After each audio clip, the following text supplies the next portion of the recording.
Waiting. There There. you go. Hi. How's the sound? Sound check.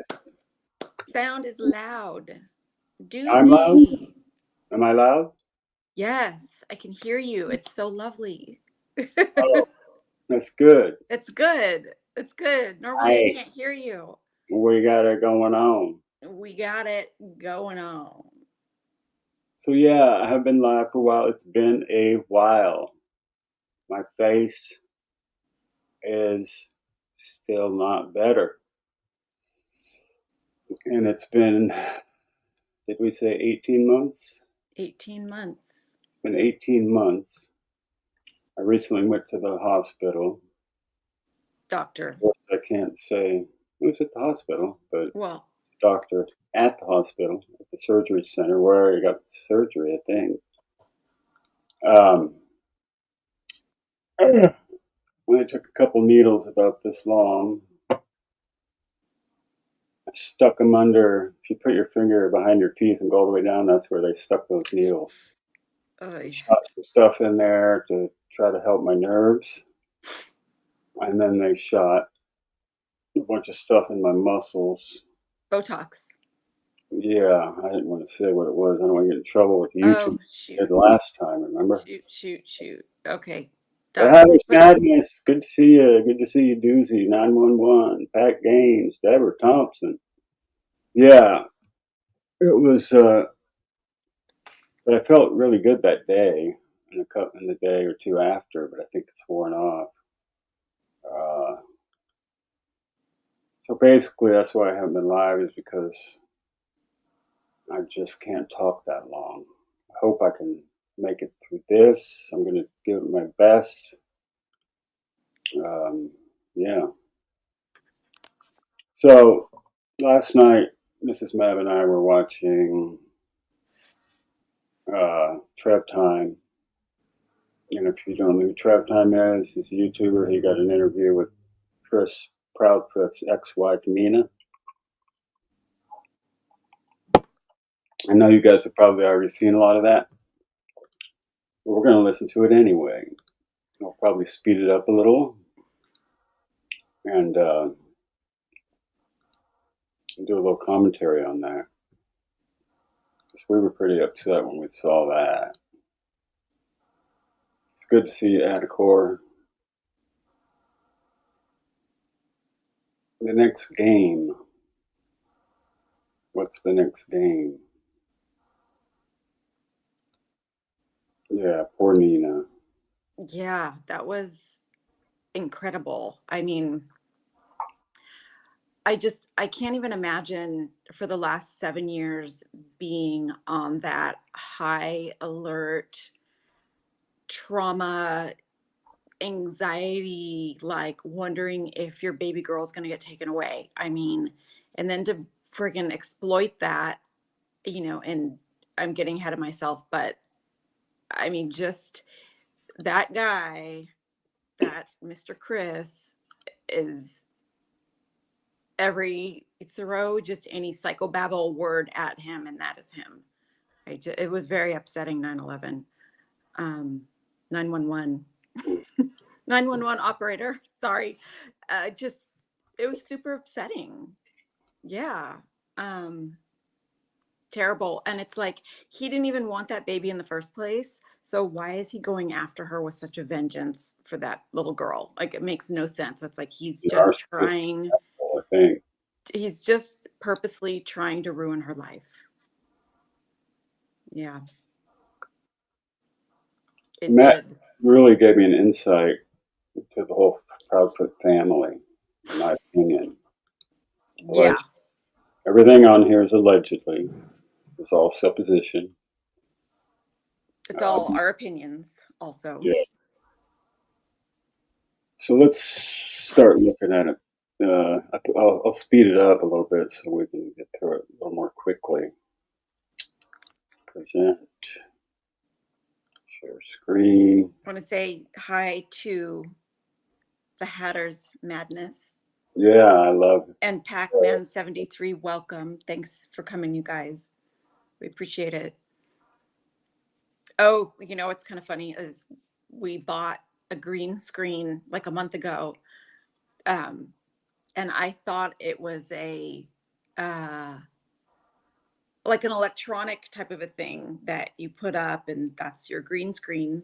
And we unpacked the box. And it's like this cheesy ass green sheet and that's what they that's are. all creased, and you hang it on like a pole behind your computer, like put it up against the wall or something. It wasn't wide enough. It wasn't tall enough. It was like so rinky dinky. I packed it up and sent it back to Amazon. So you get the lovely view of our messy office. Yeah, that's cool. And my coat addiction in the background. Yeah.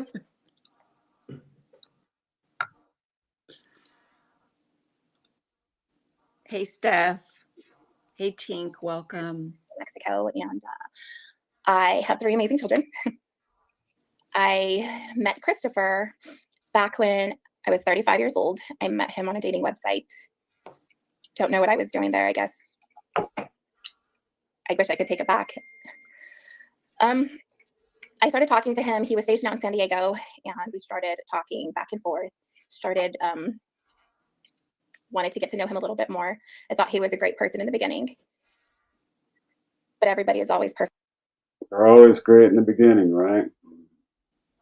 And they're always great over the phone or chatting or something like that. And it's so easy to pretend to be somebody you're not. I mean, in the beginning, totally is. Yeah. So we fail to see the red flags, and we fail to notice things that we should in the beginning. So he made a couple of trips out here. Asked me at a little bit here. Point in time where Christopher spanked my son really hard, and I got very upset with him, and I said, you can't do that to my son. I said, he's 3, he's a baby still, like you can't just do whatever you want. I mean, okay, so spanking a kid at 3 years old, in my book, is not cool. Well, not when it's not your child. And I just want to say one thing. Furious Georgia asked, is this Sebastian's stepfather, Chris? Yes, that's who we're talking about. Yeah. And we're not going to get into a debate about spanking, but if it's not your child, that's a hell no for me. I mean, you just don't, unless you have permission from the parent. Yeah. So red flag number 1. He got upset, and he's like, well, you know, he needs to learn. He needs to man up. He's a man. I said, he's 3. He's 3. And as time went on, like I could see him getting more aggressive and more aggressive. And I stood up for my kids all the time. I didn't like how he, like I said, how he talked to them, how he wanted them to stand in the corner all the time. And I didn't like that. So I stayed a little bit longer. I ended up eventually getting pregnant with Faith. And it was probably, I want to say, maybe early September that I found out that I was pregnant with Faith. And I remember telling him that I was pregnant, and he wasn't happy about it. So I called my parents back home here in Albuquerque, and I told them the situation. And I said, well, Christopher wants me to get an abortion with Faith. And my parents said, no, you're not. And I said, I'm not.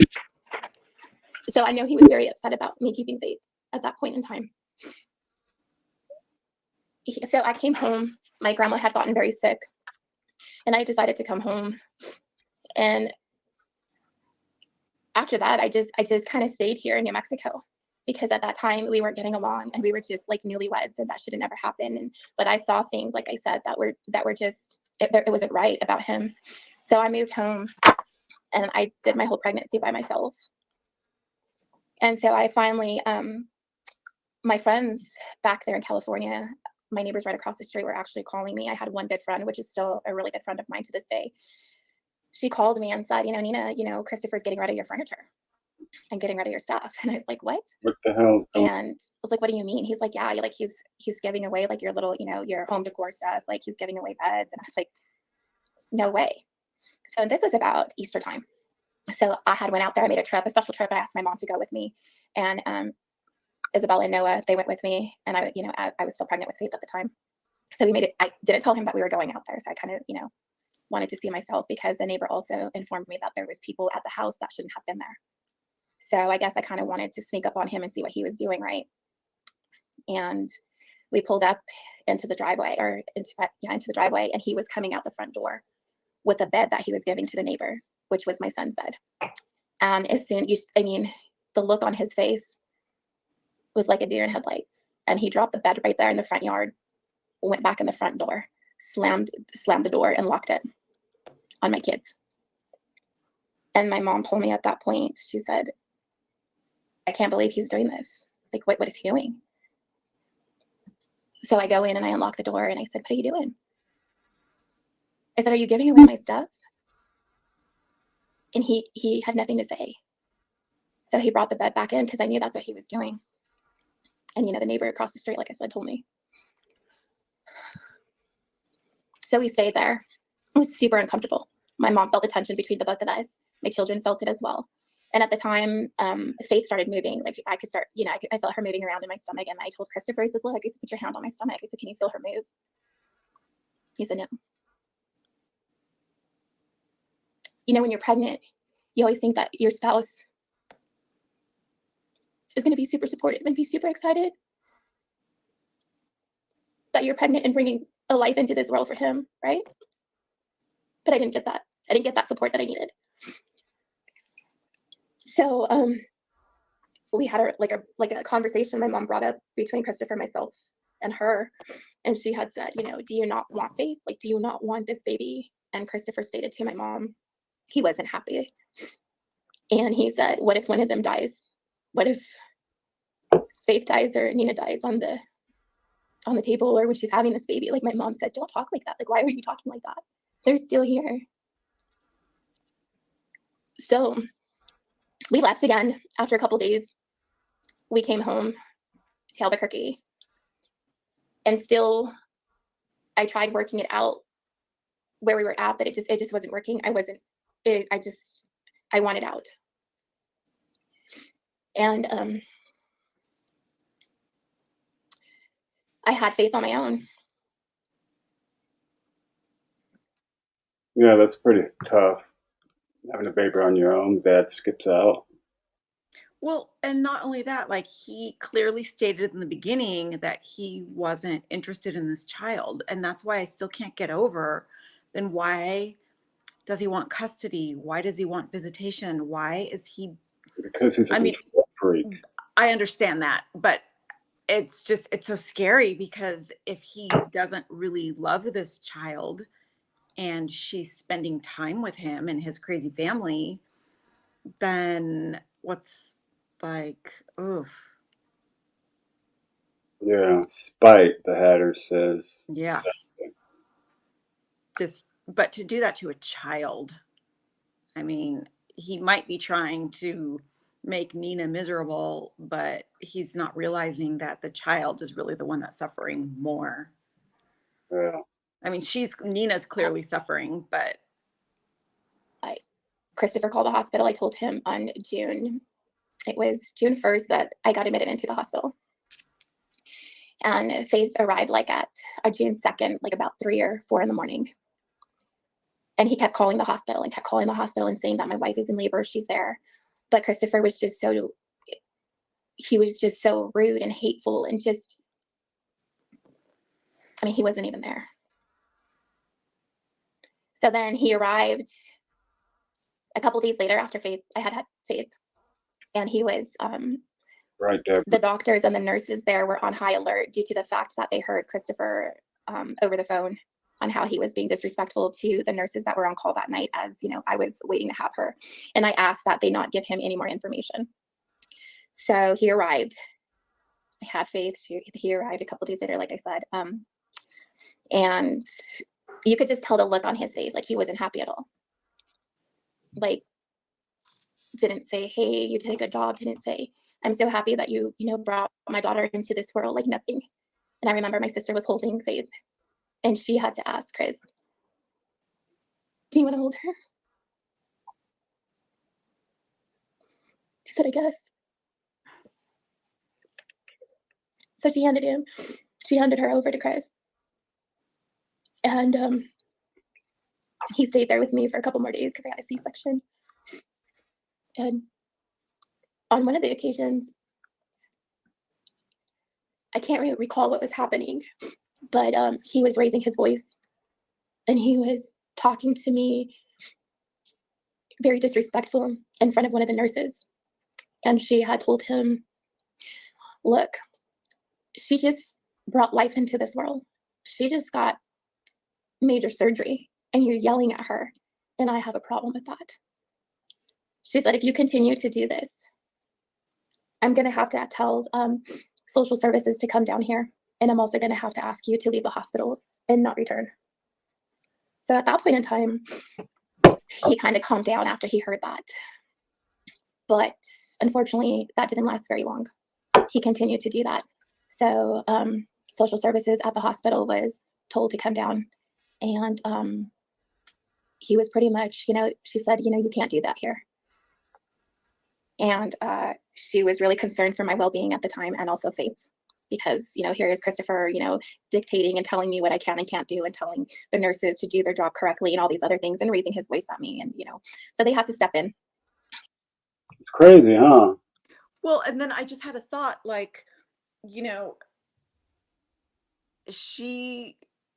wants full custody and probably wants like zero visitation from Chris. Where are all these records of all the BS that he pulled? Like he's able to go to court and tell lies about her and get judgments against her, and yet it doesn't, like she mentions at the end, like they didn't really nobody listens to her. Judgments. They stole the kid. Yeah, they basically kidnapped Faith, but nobody listened to her ever, like until now. Like, Right. So for 7 years, she's had to put up with this kind of in silence, just like shuddered because nobody takes her seriously for whatever reason. Right. Okay. And so she said, this is it. Like, you're going to have to leave the premises. And, and he got a little upset. He's like, no, I'm going to change. I'm going to be good. So, they said, okay, but we're watching you. We're watching you. So after that, we had left. They discharged all of us from the hospital, and he didn't want to stay at my parents' house because my mom and dad live in a trailer and he doesn't like that. It's a house, right? Still. So he rented a room at Kirtland Air Force Base, and they had like lodging there, which is like a house, old base housing, and we ended up getting one of those. And we stayed there for a while. I remember one night in particular where we all had went out and got something to eat to bring it back to the room. I had went into the restroom, I believe that's where I was at, and Faith was in her car seat, and my oldest daughter was in the living room with my son and Christopher. Well, anyways, I guess I wasn't moving fast enough for Christopher, but the baby started crying. Faith started crying, and she's crying, and I'm trying to get to her as fast as I can. And when she was in the car seat, my oldest daughter at the time witnessed this with my 3-year-old son. When she was in the car seat, he ended up hitting the car seat against the wall. And he's getting upset because she's crying.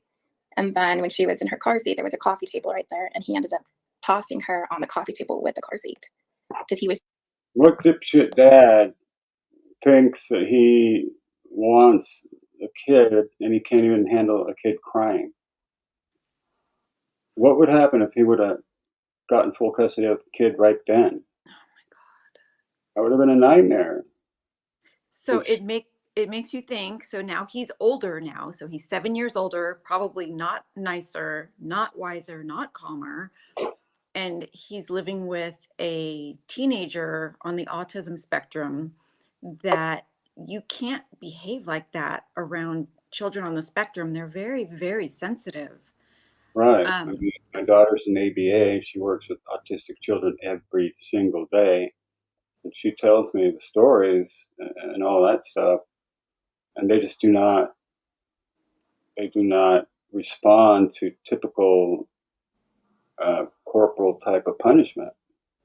Well, plus we Oh, have a little nephew that's on the spectrum also, and he's a little older now and he's gotten better. But as a child, we had to speak to him and treat him, a little differently than you would speak to a normal 2 or 3 year old, because he processes differently. And right. so the poor Sebastian must have just been terrorized by this guy. Furious Georgia, good to see you. Truth Seeker, Lady 7 Up, Pat Gaines.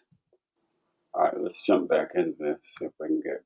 I might skip ahead a little. So irate that she was crying. It can't be true from somebody that's supposed to love you, right? Like somebody that you're supposed to share your life with. Like, why would he want to take the baby away from me? And she warned me. But I was like, no. Oh, Is when I felt like a plan was made, because like I said, our marriages it was on the rocks. And one of my neighbors had told me in San Diego, they had warned me. They had said, Nina, be careful, because Christopher is coming up with a plan with his mother. And they're planning on taking the baby away from you. And I was like, what? Like, thinking to myself, it can't be true from somebody that's supposed to love you, right? Like somebody that you're supposed to share your life with. Like, why would he want to take the baby away from me? And she warned me. But I was like, no, why would they do that? So then after Faith got out of the NICU, we were no longer staying in base housing. We were staying at one of the embassy suites down here. Then his mom came up with an idea. She goes, well, since you guys, we'll be moving to Hendersonville. And I was like, nah. I felt like, okay, well, maybe. And he said, well, you'll get help. You're going to get help from my family. And, but I was already getting help here from my parents, with my other 2 children that they helped me raise.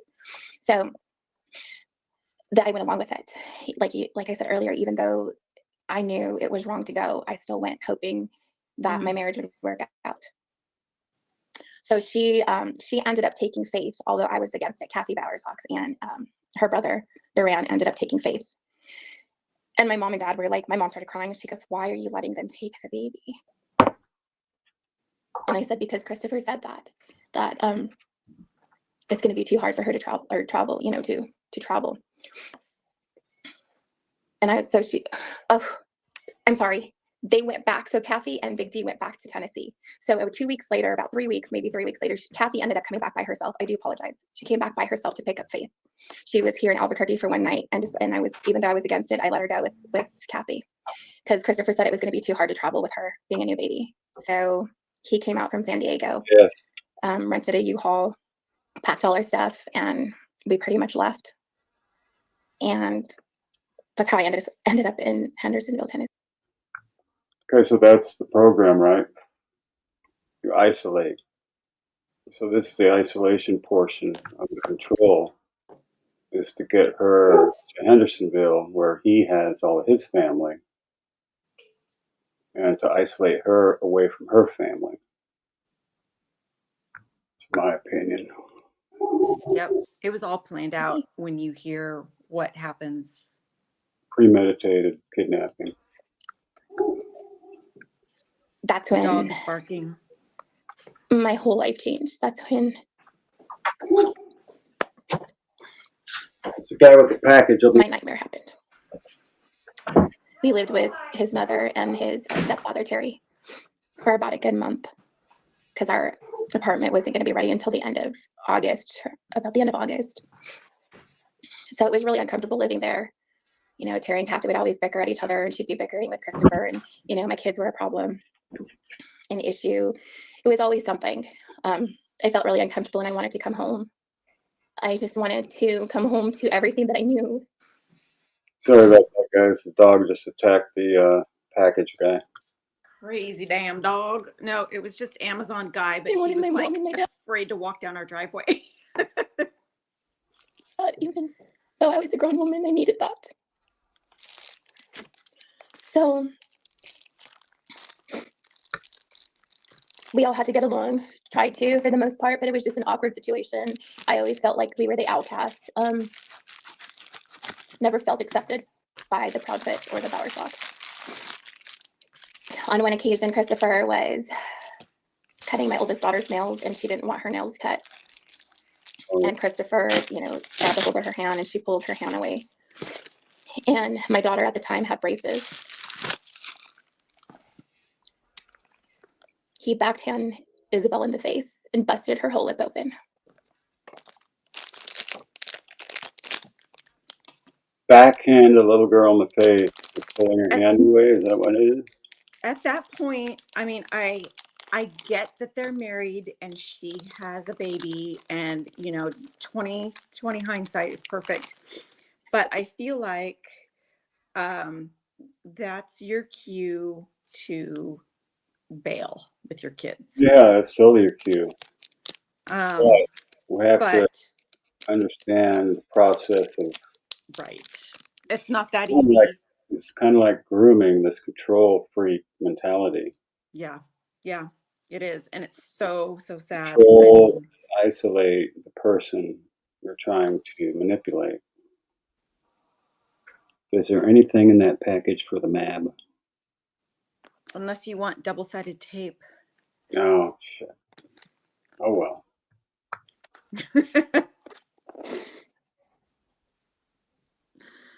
Not in a MABSTER package or headband. But I didn't. And I was like, oh my God, like I can't be here. I don't want to be here anymore. So I would come up with every excuse just to come home, but yet, I couldn't come home. So finally we went and we moved into the apartment. And a phone call, like as soon as Christopher was leaving, he settled us in, got a storage unit of what couldn't fit in the apartment. He got everything ready, all right, him and his family. As soon as he knew that we were comfortable, he left back to San Diego. But the night prior to him leaving, His girlfriend, he had got a phone call or text message that night, and it said something like, hey baby, or around something like that, saying that when is your flight coming in? And I was like, what? Like, who's texting him? So I did confront him. And like you said, on one of the podcasts is that I did slap him. Yes, I did slap him across the face because good. Who's he talking to at this time? And saying, and I mean, he could say that she was lesbian, I mean, up and down, but I mean, at this point in time, I didn't know what to believe. And I was like, okay. So then after that following day, he finally left. His mother came to pick him up to take him to the airport. And he went back to San Diego. And I was left in Hendersonville with 3 children and pretty much no help from anybody. So I found a job. I had a job, and Kathy helped once in a while. And I needed to find a babysitter. So his biological father, Michael, and his stepmother, Linda, at that point in time, offered their services and said that, they can take care of my 2 older children. And Kathy didn't want Faith going over to Michael's house. So she took care of her. I wanted to go through this and write down the people's names that she is spouting out, because I know, because I get a little mixed up. I think Kathy is Chris's mom. And yeah, the Hatter's Madness. She had no support. And like Mab said, that was part of the plan. Get her somewhere where she has no friends or family. And then she's stuck. And yeah, I feel like he totally did that. And then somebody else mentioned that his family has a lot of money, which I didn't realize that. That's not anything Nina ever said. But now it kind of makes sense with all the legal fees and how they were able to do what they did. And it also turns out whatever Hendersonville, that small town, they had the cops in their pocket. I don't know about in their pocket. We don't have any evidence of that, and that's alleged. But they did seem to know the cops. You'll find that out in a second. Let's keep going here. And I was like, what? So then I go back, and thinking like my heart just drops. Like, what am I? I get back to the apartment complex, And I pulled into the parking lot, and I see Melissa just pulled in right next to me. It seemed like they were already there waiting for me to get there. And then she said, I can't stay. I would love to stay, but I can't stay because I don't know what they were doing. And she just, my son gets out of her van. And then we walk inside, and I was waiting, for Faith to get there. And we weren't there but less than maybe 5 minutes. And I hear a knock at the door. And I was like, oh, great, Faith is home. And it was Kathy's friend, Patty, that's an attorney. And she said, are you called me by my real name, Gomez? And I was like, yeah. And she said, you've been served. She said, you have a protection order against you. You can't see Faith. And this is so. Pause it. So it's wild how you can just take a kid, get a protection order against somebody with no basis, without any proof, ever having been attacked or anything. Take out a protection order against a mother who of a baby. And that's our justice system. It just doesn't make any sense to me. And they freaking, like, there was no hearing, there was no nothing. She just got her baby taken away from her just like that and had to fight. She's not on drugs. She's not doing anything. Yeah, shitty. not doing anything. It's like they had to money or connections or something and able to make that happen, because that doesn't happen. You don't just take a baby from the mother. Like, she had 2 other kids. Like, what about the other kids? They didn't care about the other kids. They just took the baby. Mm-hmm. This gets me fired up. She was set up. And Chris is filing for divorce. And I was like, what? So then I go back, and thinking like my heart just drops. Like, what? Like, is this a dream? Like, this can't be happening to me. Like, this cannot be happening to me right now. So then I get on the phone and I try calling Chris, and he didn't answer. And then I was like, rushing around, and I get my kids in the truck, and I go to the Gallatin police department, and I, was ringing the call button. And like finally 30 minutes later, somebody shows up, and I told them what happened, and I showed them the paper, and they said, yep, we can't help you. All I can think about is my baby. Like, how am I going to get my baby back? Like, why is this happening to me?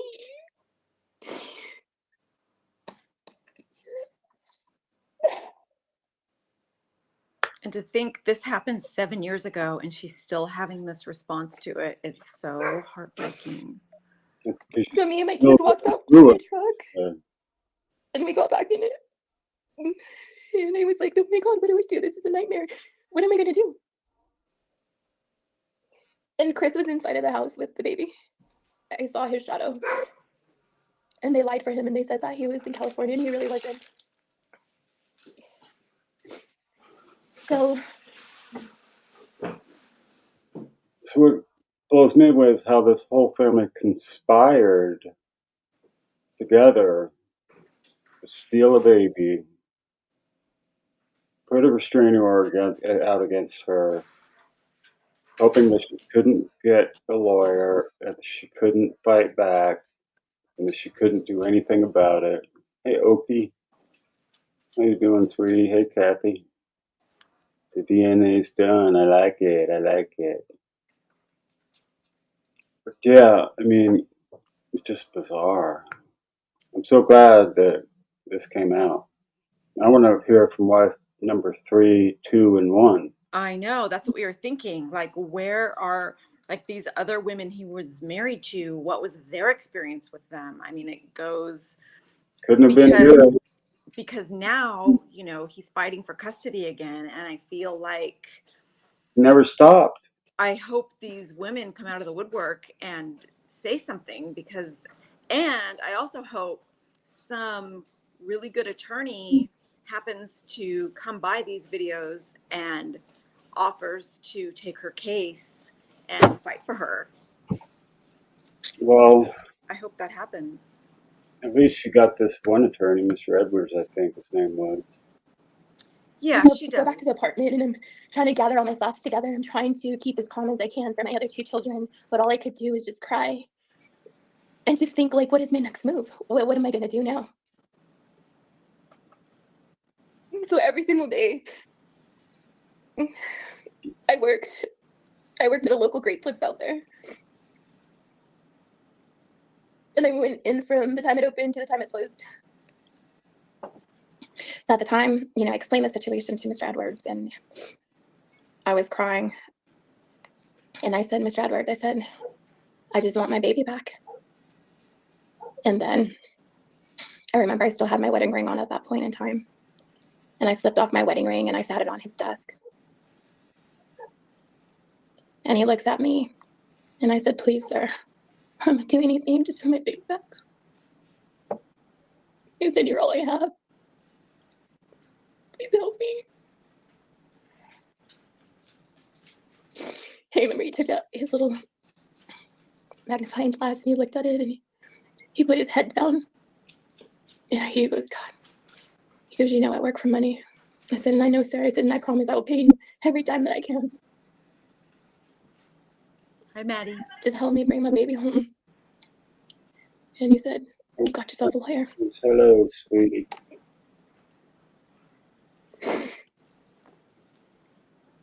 And he fought. He fought like hell for faith.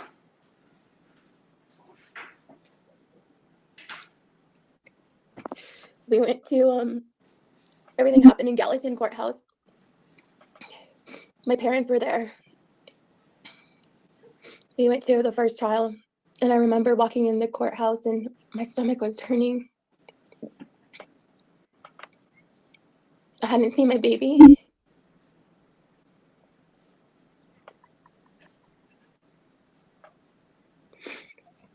And they had my baby there. Just in arm's reach, and I couldn't even hold her, and I couldn't even kiss her, and I couldn't even tell her I love her. That is so cruel. God. Yeah, it is. And They bring the baby. They Georgia, bring her baby to court, and she can't. Oh my God, these people are evil. Nina has custody of Faith right now, but the Proudfoots are still fighting. In fact, they had a court date on the Tuesday after Sebastian went missing. They had a court date for custody of Faith. And I don't think we know what happened, but Nothing happened. They didn't show up to the court date. because of Sebastian. Yeah, I would have went to the court date anyway and said, "Hey, if they don't show up, they lose." Okay, so she has temporary full custody. I hope in light of what's happening with Sebastian, I mean, it's terrible, but I hope that they let her keep Faith until all of that is resolved, because if he was involved in that, then he can't have that baby. He can't have that little girl. He doesn't need to have any kids. She is, Maddie. So she mentions towards the end of this that she is American Indian, part American Indian. And so is Faith, and the kids are involved in the American Indian. I don't know if she's Navajo or not, but that's one thing that Mr. Chris doesn't like, is his daughter being a part of that culture. But that's who she is. I mean, there's nothing wrong with that. So, yeah, I mean, every little thing she does, every little thing Nina does, Chris somehow finds out about it and fights her.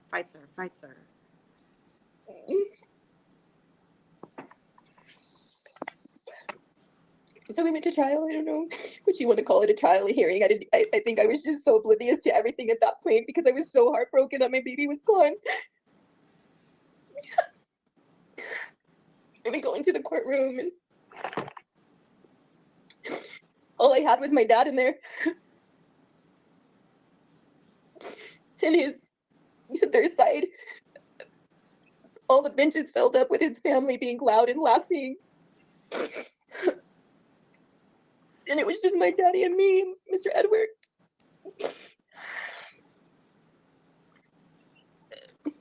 And I remember. Yeah, if you're watching and you haven't subbed, we're shooting for the goal of 1,000 tonight. I think we're 7 away by the time we started this. So if you're watching and you want to sub up, that would be totally cool. Remember the judge, his attorney, just everybody in there. All the hurtful things that they put on black and white about me. Just the eyes glaring at me and making it seem like I was a bad person.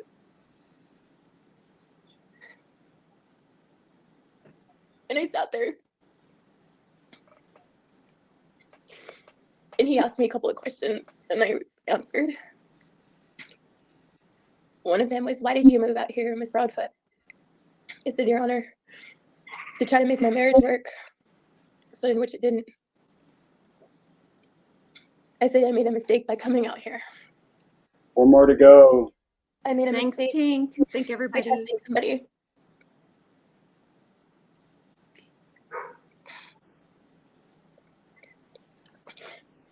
And I said if I could change back the hands of time, I probably wouldn't have even came out here. And they did whatever they were doing, and then the judge, said that I only had visitation with Faith, and they all had to be supervised. So then the supervised visitations started happening, and Thanks, Tana. we would visit Faith. And I remember one visitation that had happened Hey. at a park. I can't recall the park's name, but there was a duck pond and really nice playground for the kids. I remember Kathy showing up with Faith. And we all sat there, got Faith out of the car seat. I was loving on her and kissing her, and telling her how much I love her, how much I missed her. I just want to say you guys are awesome. We're at 1,000 subscribers. We hit 1,000?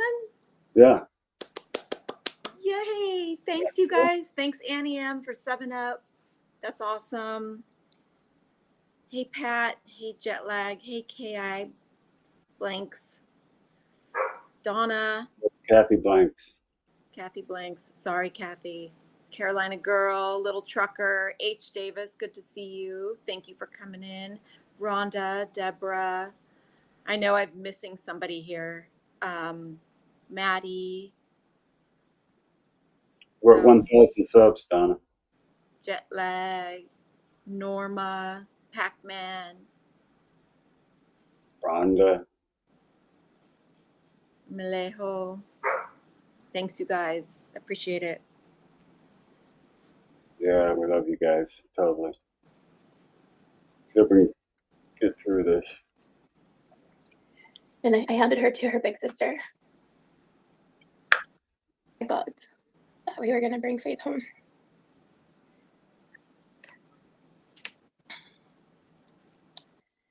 And we went to that courthouse, and with my mom and dad and Isabella and Noah. At this point in time, my mom was going to testify against Christopher. My daughter was going to testify against Christopher.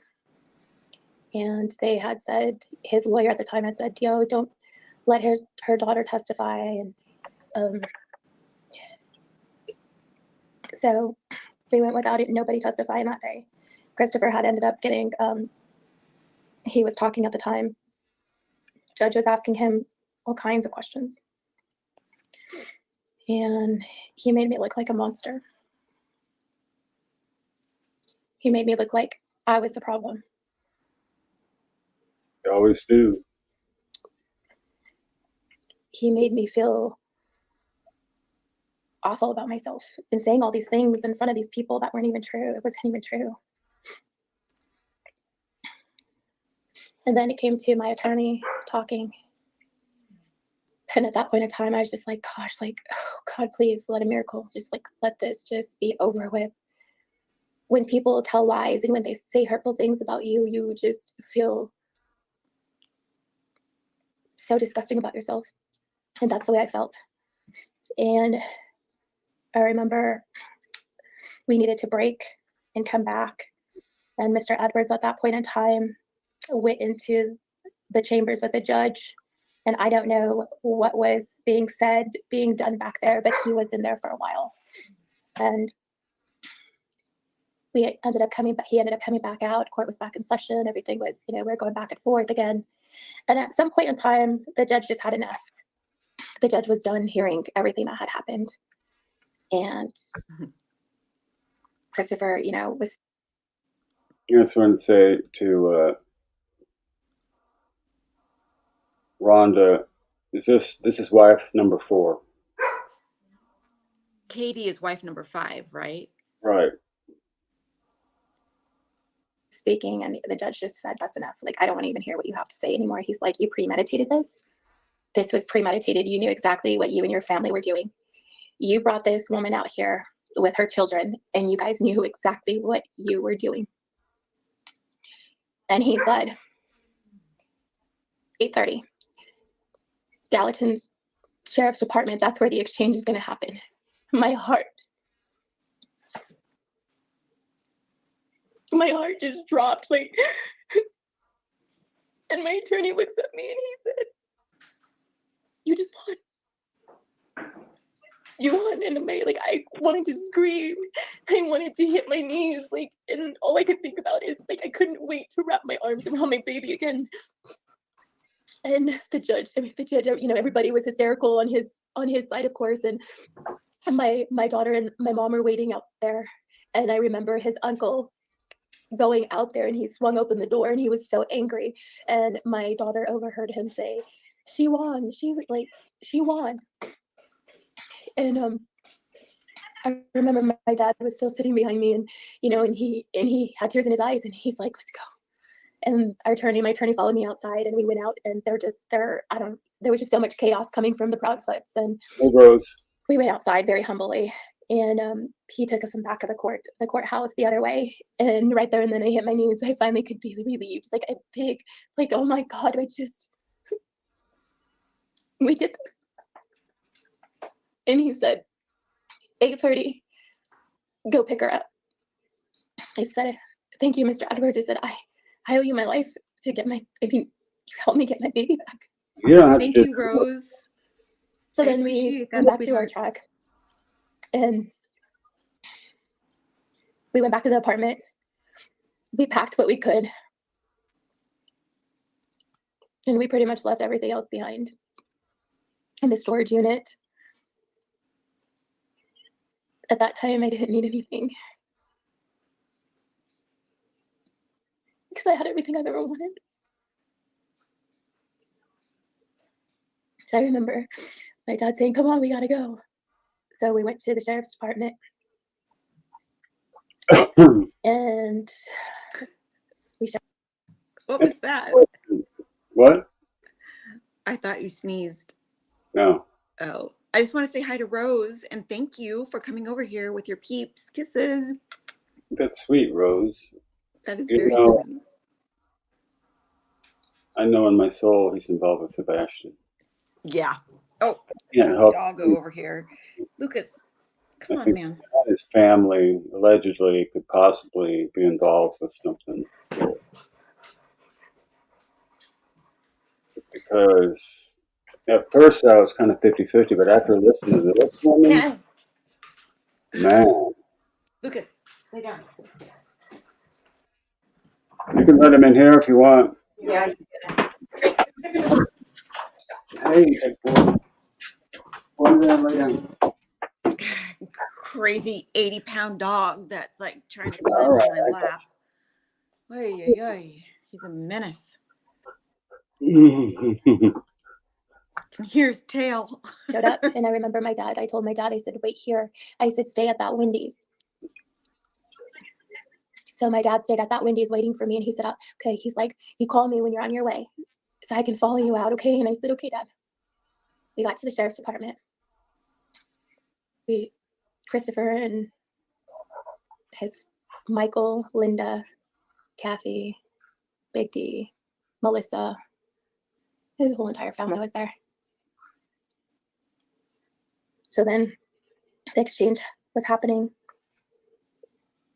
and they live streamed me on Facebook.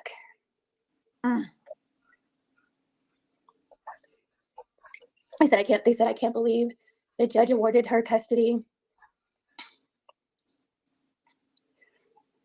You know, and I was just standing there, I remember, and I said, "Can I have my baby back, please?"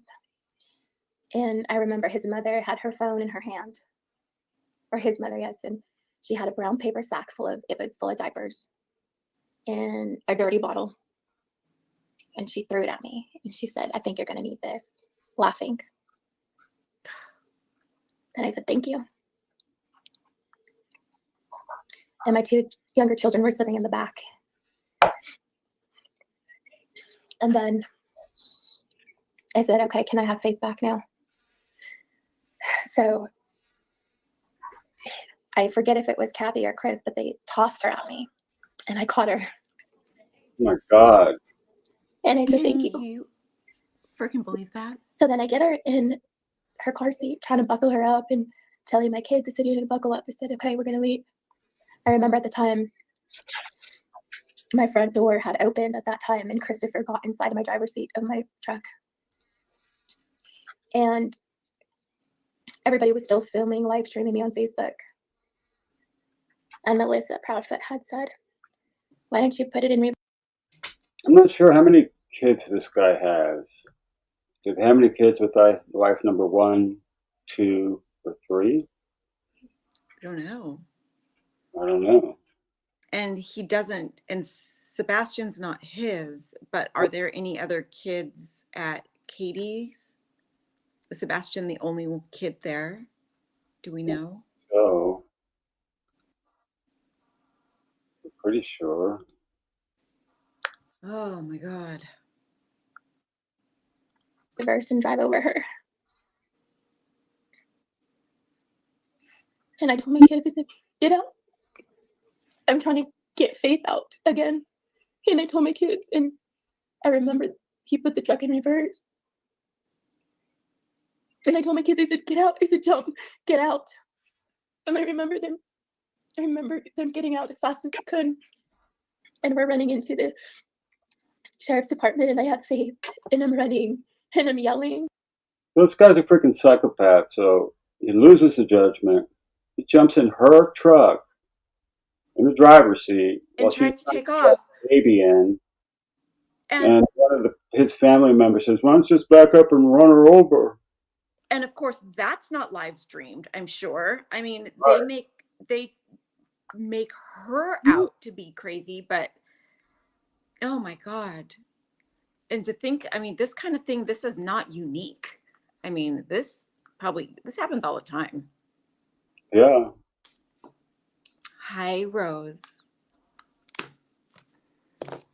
1,000 subs. Yeehaw. Yay. And I'm asking for help. I said, "Somebody please help me." Nobody came out. The Proudfoots. And I remember Christopher had asked one of the sheriffs if he could say goodbye to Faith, and I said, "Absolutely not." So I remember getting in my truck after I got the kids in, and I called my dad, and I told him what happened. He was so mad. He goes, he was lucky I wasn't there. I'd have knocked the shit out of him. So I said, "All right, Dad, I'm coming." Well, everybody followed me down the interstate. My dad and I were weaving in and out of traffic, trying to lose them. The whole family were following me and Dad about 80, 90 miles an hour. We were going down the interstate just to get away from them. And what a psycho family. I mean, who does that? Racing down the freeway following this woman. What did they hope to accomplish by doing that? By Just harassing her. re-kidnapping her? I mean, what was crazy? I have no I am idea. so glad she's speaking out because this is so huge. This is so freaking huge. I hope this brings out one of the other wives at least. Yep. Hey, 3 Dot Davis here. Hey, We 3 drove all Dot. night. We finally got to Little Rock, Arkansas. And Dad had asked me, "Are you tired?" So I could see if I could try to sleep. We couldn't sleep. So then we drove all the way home. We were all scared. We didn't know what was gonna happen. We drove. The relief that I had just to see, I've never felt so relieved to see that New Mexico. Welcome to New Mexico sign. I was finally home. Finally, we made it. Chris kept calling, and I avoided him like a plague. Because the judge in Tennessee awarded me custody. He had no jurisdiction over Faith or myself or my other 2 children. And at the time of all this, they brought CPS involved in that case over there. So we get home here, not even a couple of days goes by. He ended up calling CPS on us here. I know 3 Dot. And using CPS against me every chance that he got. Yeah, it's been a while. 3 Dot, my face kind of went. It got worse. And not only that maybe we'll talk about when this is over, we've had some work to do over at the other house. So we've had some demolition work to do that Mab's been working on when it's not raining. A huge tree fell on the trailer that Mrs. Mab used to live in when I met her. And so I have to dismantle the whole trailer, cut up the frame, and get rid of everything. I just finished getting rid of, I tore the whole thing down to steel and cut the steel up. And now I got to start working on the trash pile. But I got some pictures and stuff. Maybe I'll show you guys. Let's try to get through this here. Showing up to my kids at school, scaring my kids, just like he did in Tennessee. So I filed for divorce here, which I should have filed on tribal land at the time, because I wouldn't be going through this. So the divorce happened, but it dragged on and on and on because Christopher made a big deal about absolutely everything. I had to ask for permission to leave Bernalillo County. I had to tell him what I was doing, and if I left New Mexico, he had to know. I am part Native American, so our reservation is probably about 4 to 5 hours from Albuquerque, and at the time, my grandmother was still alive, so we would go out there to see her, and he really never wanted me to take Faith out there. And on top of that, he really never wanted Faith to be Native American. Christopher knew that I was Mexican American and also Native American, but he hated the fact that, and he still hates the fact that Faith is part Native American. So I know. Just everything, he would take me back to court for just racist on top of everything else. And I was thinking his last name is Proudfoot. Like that sounds a lot Native American to me. Like any last name with foot in it, at least, you know, in the Northwest, like California, New Mexico, Arizona, lots of Native Americans here. And that sounds like a Native American name to me. So I was surprised. Even Bigfoot? Even Bigfoot.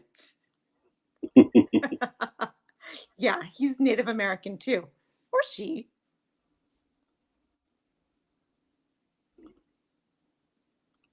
I mean, everything. It wasn't a good divorce. And the parenting plans, it had to be his way or nobody's way. He had to have the last word, and this is what he wanted, and his attorney made sure that's exactly what he got. And you protecting us and always living in fear. We live in fear every single day. We're constantly watching over our backs.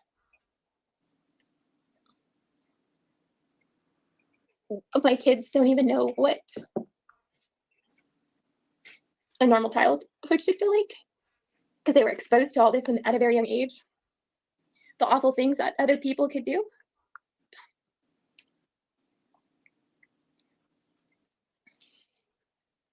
My oldest daughter said it best.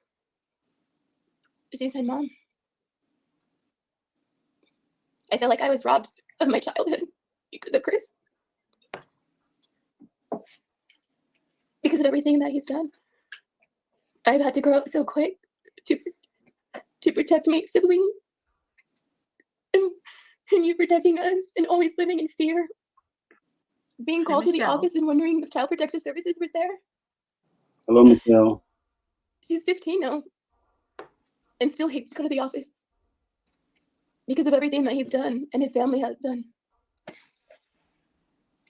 I feel helpless because I feel like I can't protect them enough. And I wish there was more that I can do. We're still living in this nightmare.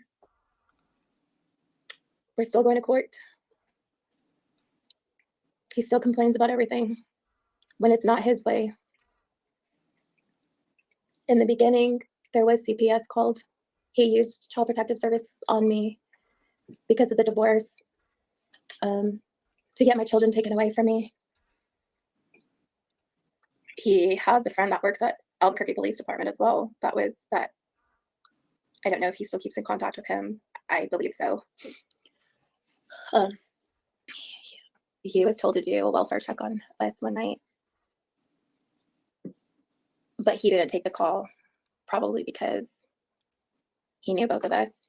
I mean, I don't know, and I don't know how that would have been used against him either, I guess. Maybe he was worried about that. Just, he's been filing for full custody, Christopher, for about a year to 2 years now, if I recall. Mm-hmm.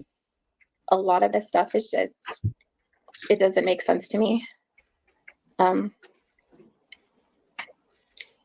He's made a mess. He tells people that I'm unstable, that I need a psychiatric evaluation, that I'm, that I'm pretty much crazy. It's been a nightmare. And the reason why he's pushing for full custody is because I moved Faith out of Bosque Farms Elementary to a Native American academy in Albuquerque, where my youngest son goes and my oldest daughter goes down the street to high school, and it's a minute away. So I was trying to make the commute easier for all of us. All my kids are in curricular activities. My son's in football. My Faith cheers for her brother's Yaffle football team. So practice, my 2 older girls are in Mexican folk dancing, Faith and her older sister are in Mexican folk dancing. My children are in 4-H. So my kids are super busy, and I work in the city as well. So trying to make my life easier, I decided to put her there, and he did not like that, him and his attorney. So they're pushing for full custody about that. I mean, I can't even recall how many other nonsense issues have been brought up. My children, I just don't understand what the motivation is if he didn't even want the kid in the first place. He tried. That's what I'm trying to understand. Work the child. I mean, he's not even there. Like, who cares? So my thought is he's just doing this to make her life miserable because he has the money. And he can't handle not being in control of everything. And that's why I'm hoping some kick-ass attorney sees this and decides to help her out and just blow them away. Just like, God, just leave her alone. Leave her alone already. I think the people who are following people around in that neighborhood and following are this family. People that, like the YouTubers that are going out there and searching, saying they're getting chased off by people and people are walking around taking pictures of license plates. Yeah. Wouldn't put it past them What a bunch after of this nonsense. what a bunch of crazy. Myself, I mean, I'm over it. I'm tired. This has worn my whole entire family down, my children, myself. All this is like the first thing I think of when I wake up and the last thing I think about when I go to sleep.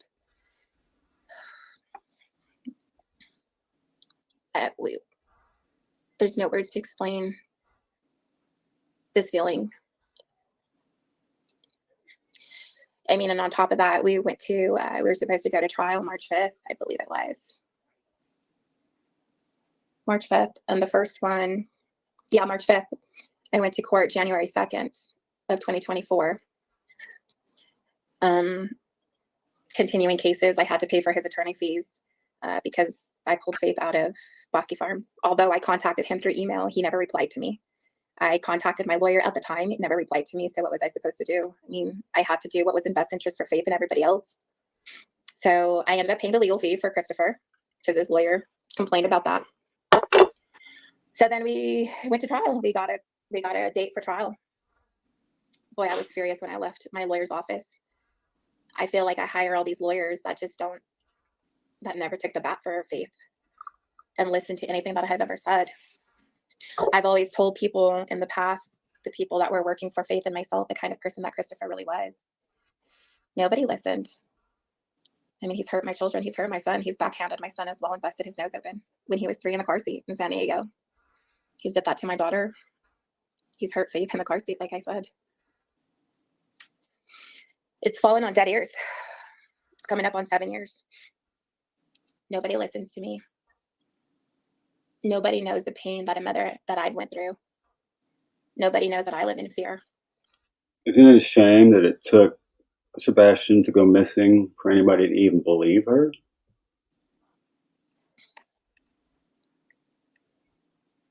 It's like back and forth. It's like a game to Christopher with Faith. Christopher dangles Faith over my head as if she's like some kind of toy to be played with. She's not a toy. She's a little girl that has feelings and strong feelings. We can't help the fact that Christopher decided to move to Tennessee. He chose that for himself. I've never known of a person that lives in a whole different state and still dictates what you can and can't do to the other parent. I mean, he had a choice to live here. He was actually told to move here by the judge. But he lives in Tennessee. He tells me pretty much what I can and can't do still to this day by that court order. So, going back to the trial, I was getting prepared. And I get the call. You get a call. And at this point in time, you know, I'm not talking to Christopher. We don't, I want to make that loud and clear. We do not have a good co-parenting relationship. We don't talk on a regular basis. I refuse to talk to Christopher because everything has to be his way. I don't entertain any of his conversations. In the past, when I used to, and I thought that a relationship between him and we're learning how to co-parent and it's good, it backfired. It kicked me in my ass. Everything that I told, he used against me in court all the time, every single thing. So I had to learn not to trust him. I don't talk to him. So for him to say on some of his. Yeah, we need to start a GoFundMe for this woman. Yeah. Fight off those damn Proudfoots. Podcast is that we have good, parenting skills, or we don't know how to talk to each other. I refuse to communicate with this man. So he called me that Wednesday, and he's like, and I was like, oh great, he's calling. So I just went straight to voicemail. And then he had said 911. Here's the part I always wonder about. He tells her, I have to tell you the truth, but she didn't want to talk to him. I wonder what that truth was that he wasn't able to get out. Listen to this. Call me. So then I was like, well, it must be emergency. So let me call him. I called him and I said, "What's up, Chris?" And he was like, you know, he's like, "Nina, I got to tell you something." And I was like, and in my mind, I'm thinking, okay, he's going to tell me that the trial, we're not going to go to trial, that everything is going to be done with, and we don't need to worry, and we can, you know, we don't need to do all this stuff. I mean, that's what I'm thinking. And then he tells me, "I got to be open and honest with you." And then he pauses like for 6 or 7 seconds, and I'm like, well, I was like, what do you have to tell me? So then at that point in time, he tells me that Sebastian went missing. And I was speechless. I have to say, I was speechless. And then I went into saying, well, what happened? Like, I mean, how did he go missing? Like, what happened? And he said, well, he went missing between 12:30 and 6 a.m. And I'm like, it's thinking to myself, and then, you know, like, that's crazy. And I said, don't you have security cameras, Christopher? I said, you mean you have security cameras in your house? I mean, don't you? And he paused. He didn't say anything. So then I said, what happened to your dogs? I said, don't your dogs? They said, you have those Yorkies. And I said, every time that I call Faith, they said they're barking. He didn't say nothing. So I said, I said, are you lying to me? I said, because I mean, thinking in my head, like, are you just buying more time for this trial that's coming up? Like, you know, what other information are you going to find out that you're going to use against me, right? So then I said, I'm going to look this up. And I said, have you contacted your lawyer yet? I mean, you know, I said, we still have a trial, I said, at 8:30 next Tuesday. And Did I miss the part where he said the dog was attacking me? Did I miss the part where he was going to tell her something about the truth? No, but he didn't say anything. He I think he was referring to Sebastian being missing. And then that reminds me, I forgot that Faith knows Sebastian. I mean, Faith had visitation with him and she would go there. So Faith, like, Sebastian was like a older stepbrother in a sense to Faith. Okay, hold on. And he had raised his voice at me and he said, we're not going. And I was like, don't raise your voice at me. You're not going to disrespect me like that. You're not going to raise your voice at me. So then I said, you know, by law, I said, I have to contact my attorney, and I said, I'm going to email him as soon as I get off the phone with you, and I'm going to tell him that there's a missing child. And I had stated, like, okay, well, is there like something, you know, we could do? Can you send me like a flyer? Can you send me something? I said, you know, I could put it on my social media and it'll take off. Like, I have a lot of people that I know and a lot of my clientele. I said, we're willing to, I mean, they share a lot of my stuff. So he you know, he never sent me anything. And he was so worried about his phone, and he had said something. He's like, the fucking cops had my phone, and I had to call Faith, and I told him I had to fucking call my daughter. And I said, Christopher, I said, you need to calm down. I said, Faith is fine. She's with me. I'm her mother. I said, she was with her family here. I said, you don't need to worry about her. You don't need to worry about her whatsoever. And and he wanted to say more, and he repeated himself again, and he said, I need to be honest with you. That's right. And I was like, Christopher, I don't have time for this. I said, I just don't. I said, I gotta go. I want to know what he wanted to be honest about. I know. And that was it, the conversation that I had with him. I keep kind of beating myself up. Maybe I should have stayed on the phone a little bit longer. Maybe I should have let him talk. But with the experiences that I've had with Christopher in the past, I just couldn't trust him. So then I contacted my attorney the next day, and I told him what was going on with Sebastian. I mean, I was hoping that, you know, and I keep hoping, and we're praying every single day for his return home. But the more and more days that had passed by, the more and more that I got, you know, like, oh my God, like, this is crazy. Like, and the things that better didn't make sense to me was why Christopher and Katie aren't looking for Sebastian.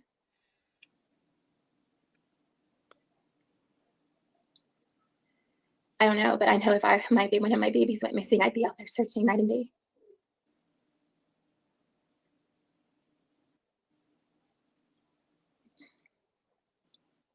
I don't know how somebody could just sit at home and just wait for your baby to return.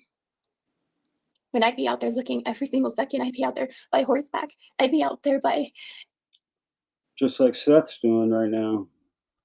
a golf cart, by whatever I can get my hands on to get into the forest and look, or wherever in these neighborhoods, wherever I could possibly go.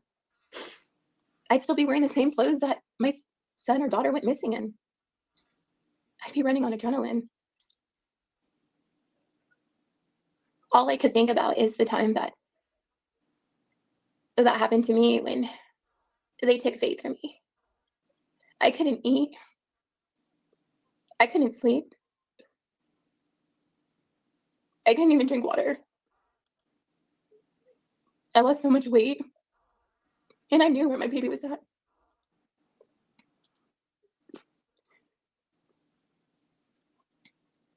And this hits home for us because of Faith. Faith's known Sebastian pretty much half of her life, or her whole entire life.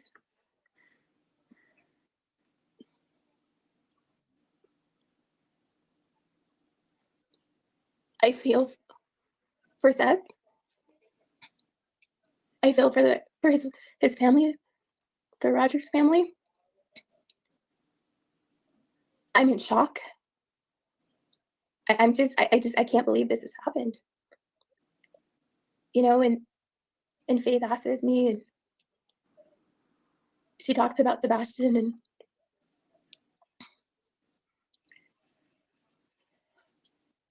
and she asks me, Mama, are they gonna find him? And I tell her, yeah.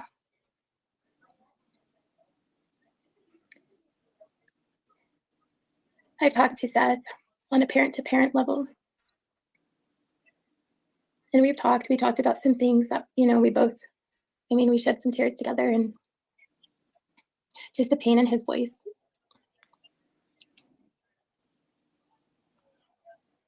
Again, it hurts. But I feel like people now want to listen to me.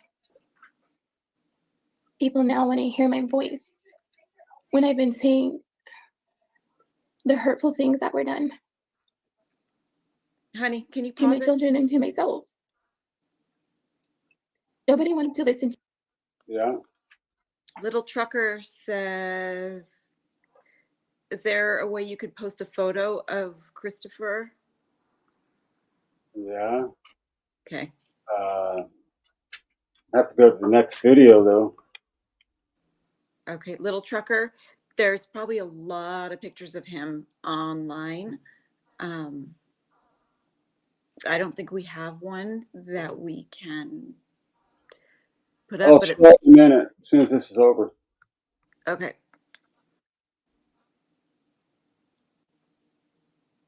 To me before. And now that this baby is missing, you want to listen to me now? You want to ask me questions now?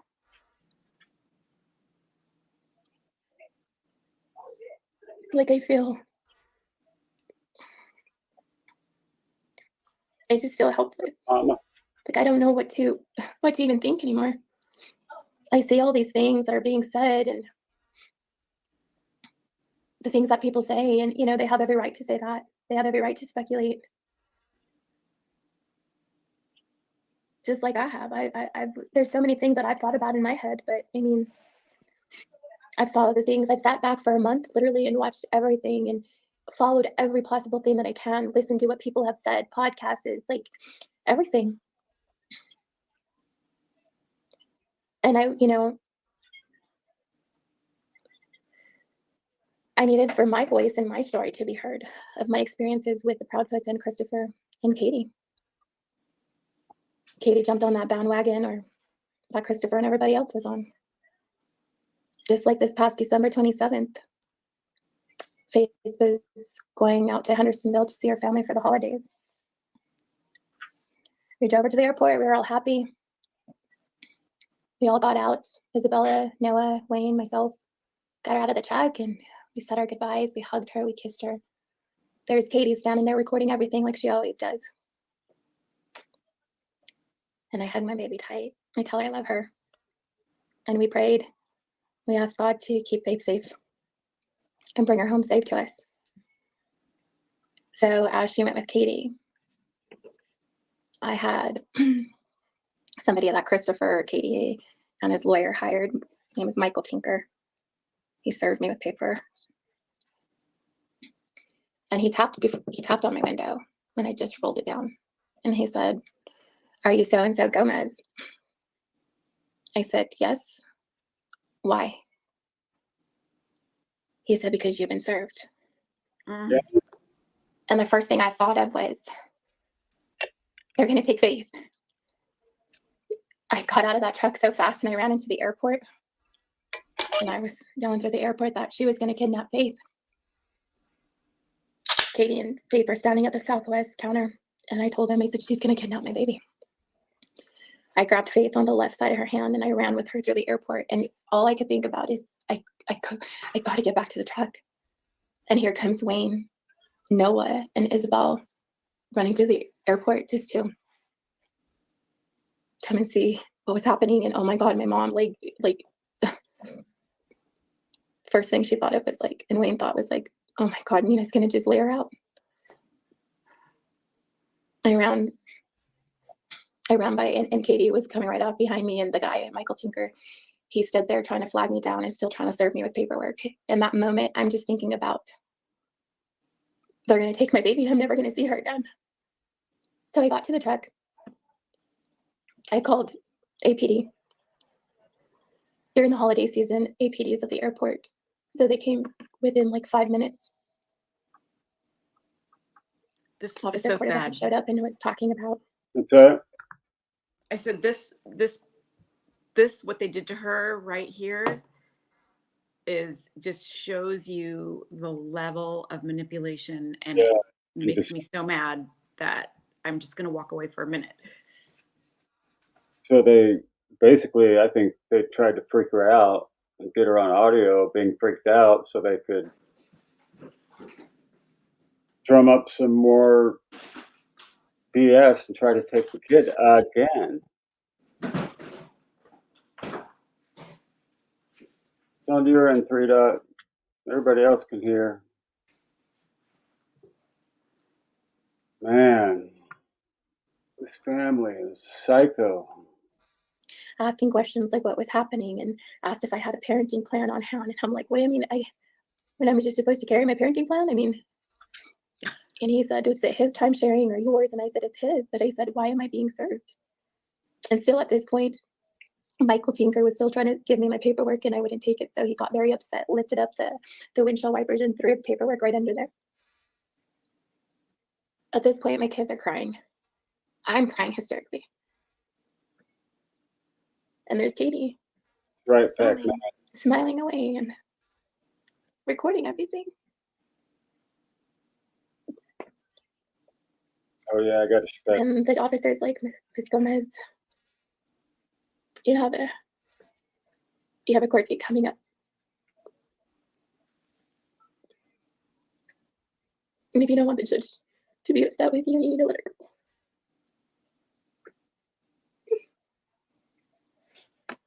So I get back out of the truck. And we all do. And I get down to Faith's level. And I tell her how much I love her.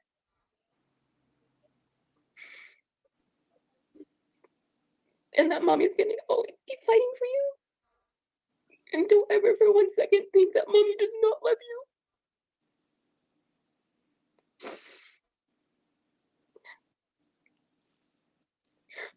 I hug her so tight. Because I don't know if that's the last time I was going to see my baby. I handed her off to Katie. And she left. I could barely breathe when I got back in the truck. Trying to think about, what do I do now? What do I do if she doesn't come home?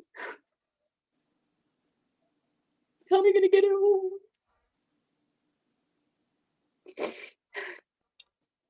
Faith stopped.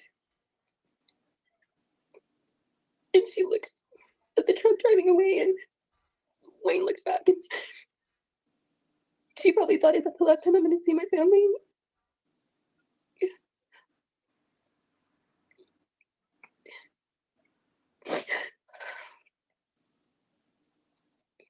The whole day, my whole world was turned upside down. I thought about everything that played in my head like a movie.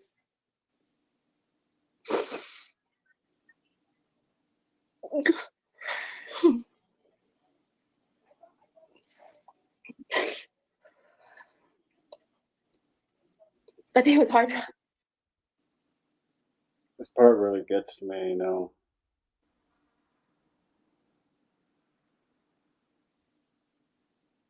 My daughter was taken from me before.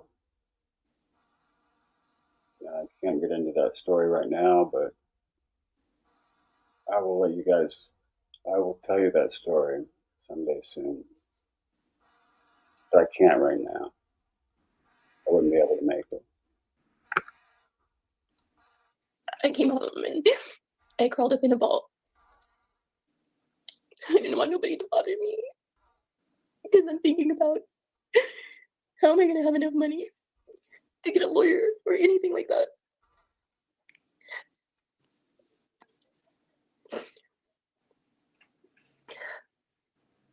So what they did was they hired that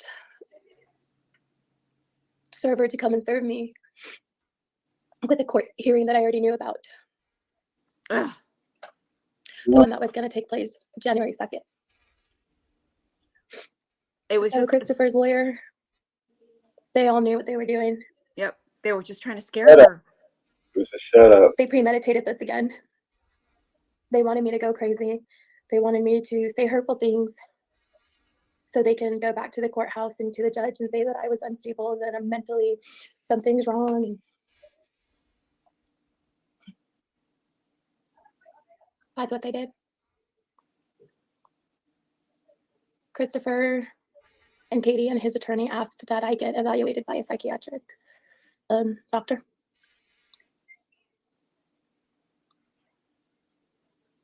Because I ran through the airport saying that she was gonna kidnap her. But in my mind, I've been traumatized by Mr. Proudfoot and his family.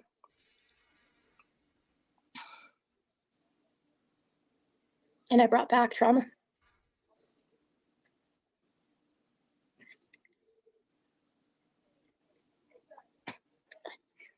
And now, I mean, we're at this point where Sebastian is missing. And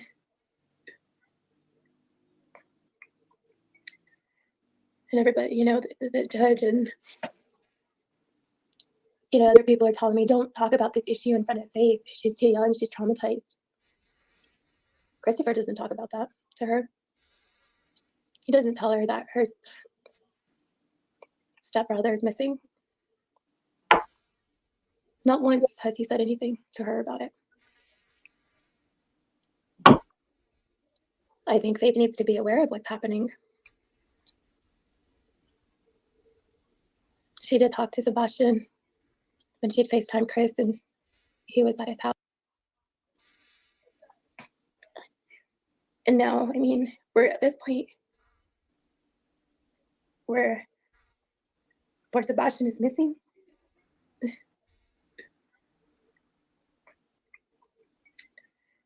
And everybody, you know, the judge and, you know, other people are telling me, don't talk about this issue in front of Faith. She's too young, she's traumatized. We already saw this. Christopher doesn't talk about that to her. They did it.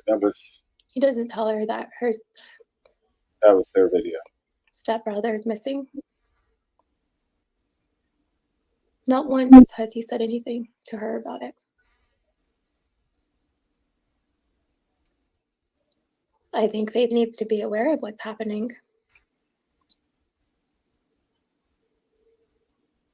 she did talk to Sebastian when she had FaceTime Chris and he was at his house.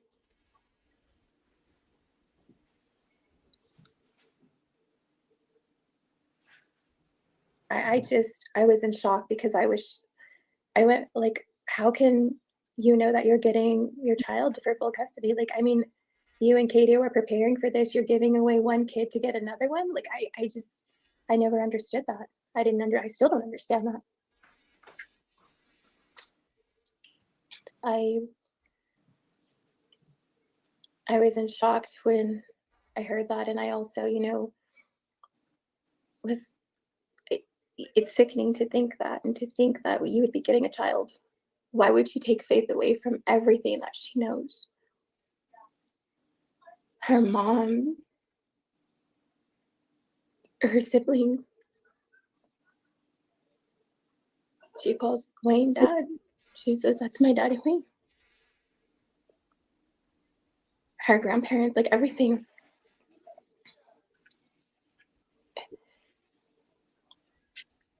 I don't, I was lost, and now the more and more I find out, it just makes my stomach turn even more. Like, going back to this court hearing that we had, we never got an extension on the restraining order,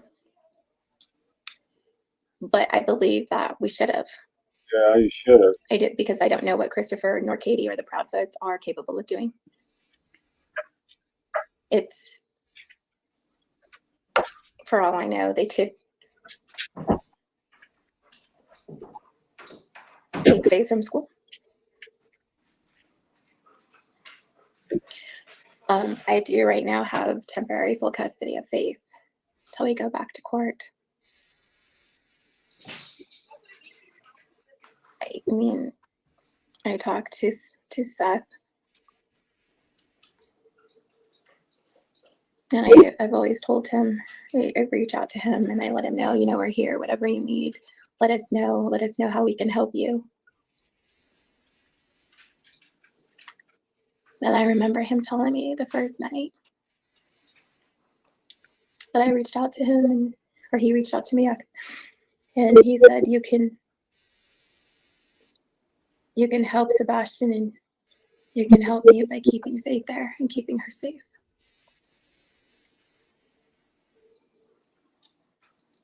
When you hear that from another parent and the situation that's going on,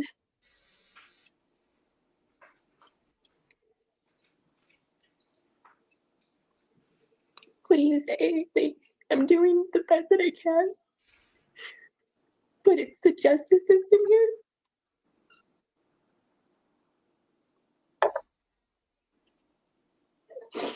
My biggest fear is that somebody's gonna make the wrong decision for Faith and she goes out there. And what am I gonna do? What if something like this happens to my baby? Are you gonna tell me I'm sorry, Miss Gomez? I made the wrong decision?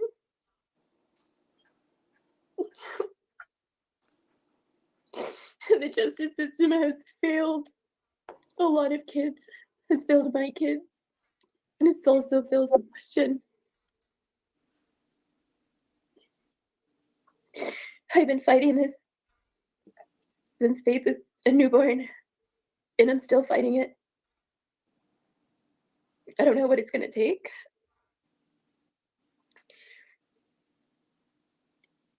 I don't really think anybody really cares the decisions that they make for children, because it's not happening in their personal family. They don't know somebody.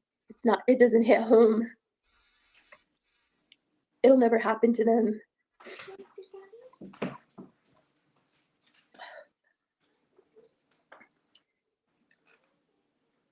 A lot of these people always tell me, don't show your feelings in court. Don't be emotional.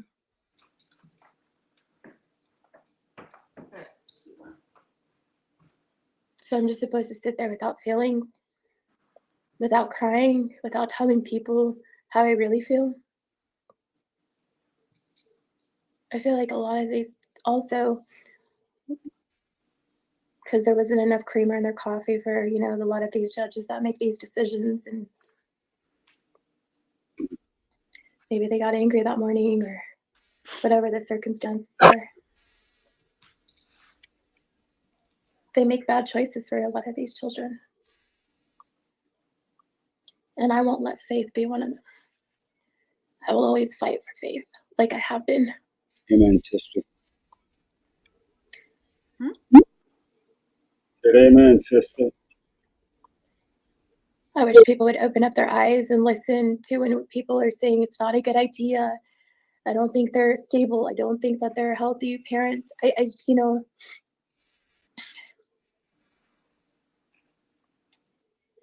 because look at what happened to Sebastian. And I feel for him because I'm a mom of a 15-year-old daughter.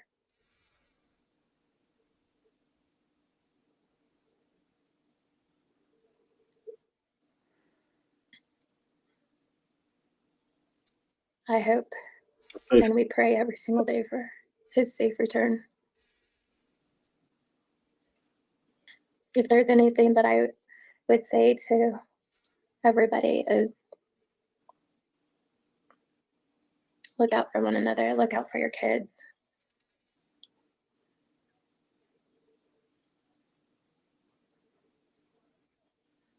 And no relationship is worth your children's relationship at all.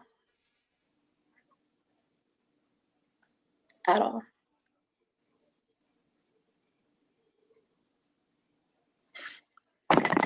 So I believe I had to tell my story so it can get out there, because it still haunts me to this day. It haunts my children. It haunts our everyday life. We don't live a normal life. We're always living on the edge because of Mr. Proudfoot. I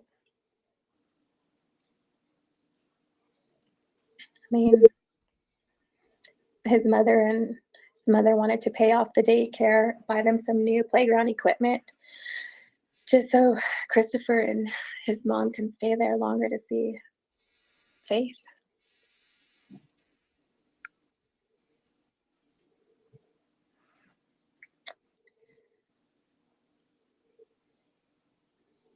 I mean, I'm sure, I mean, my mind is all foggy right now because thinking about everything that I've went through, I'm sure I left some bits and pieces out. But I know what I've experienced, and it wasn't a good experience at all whatsoever. So that's our story. That was it, folks. What a nightmare. Can't even imagine. I can imagine. I've had that feeling for a couple days, 2 or 3 days, but I got my kid back pretty quick.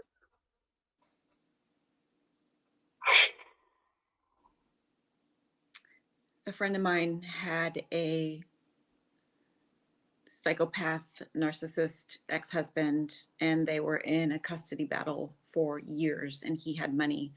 And he kind of did the same thing, and he would lie, and he was very smooth and very charming. And One I know about. what? That's the one I know about. Yeah. And she fought and fought and fought. And in the beginning, they had like 50-50 custody. And by the end, when finally the lawyers and the mediators and the counselors and the judge finally saw the ex-husband for who he was, he got like 30 minutes once or twice a week. And then the child became old enough to make decisions for himself and didn't want to see his father at all. And now this kid is 21 or 22, and he's reestablishing his relationship with his dad. And it's a little bit better because he's older and it's on his terms. But I mean, my poor friend, just the trauma she went through. I mean, just every single text message, email, just pushed her over the edge every single time. And it's really sad because some of these men have money and they are smooth talkers or whatever it is, and the courts believe them, the judge believed them. I mean, until there's proof otherwise.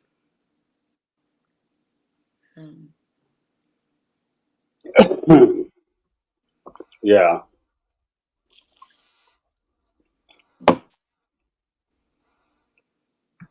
That's crazy. So in light of that, let's watch another video. What video?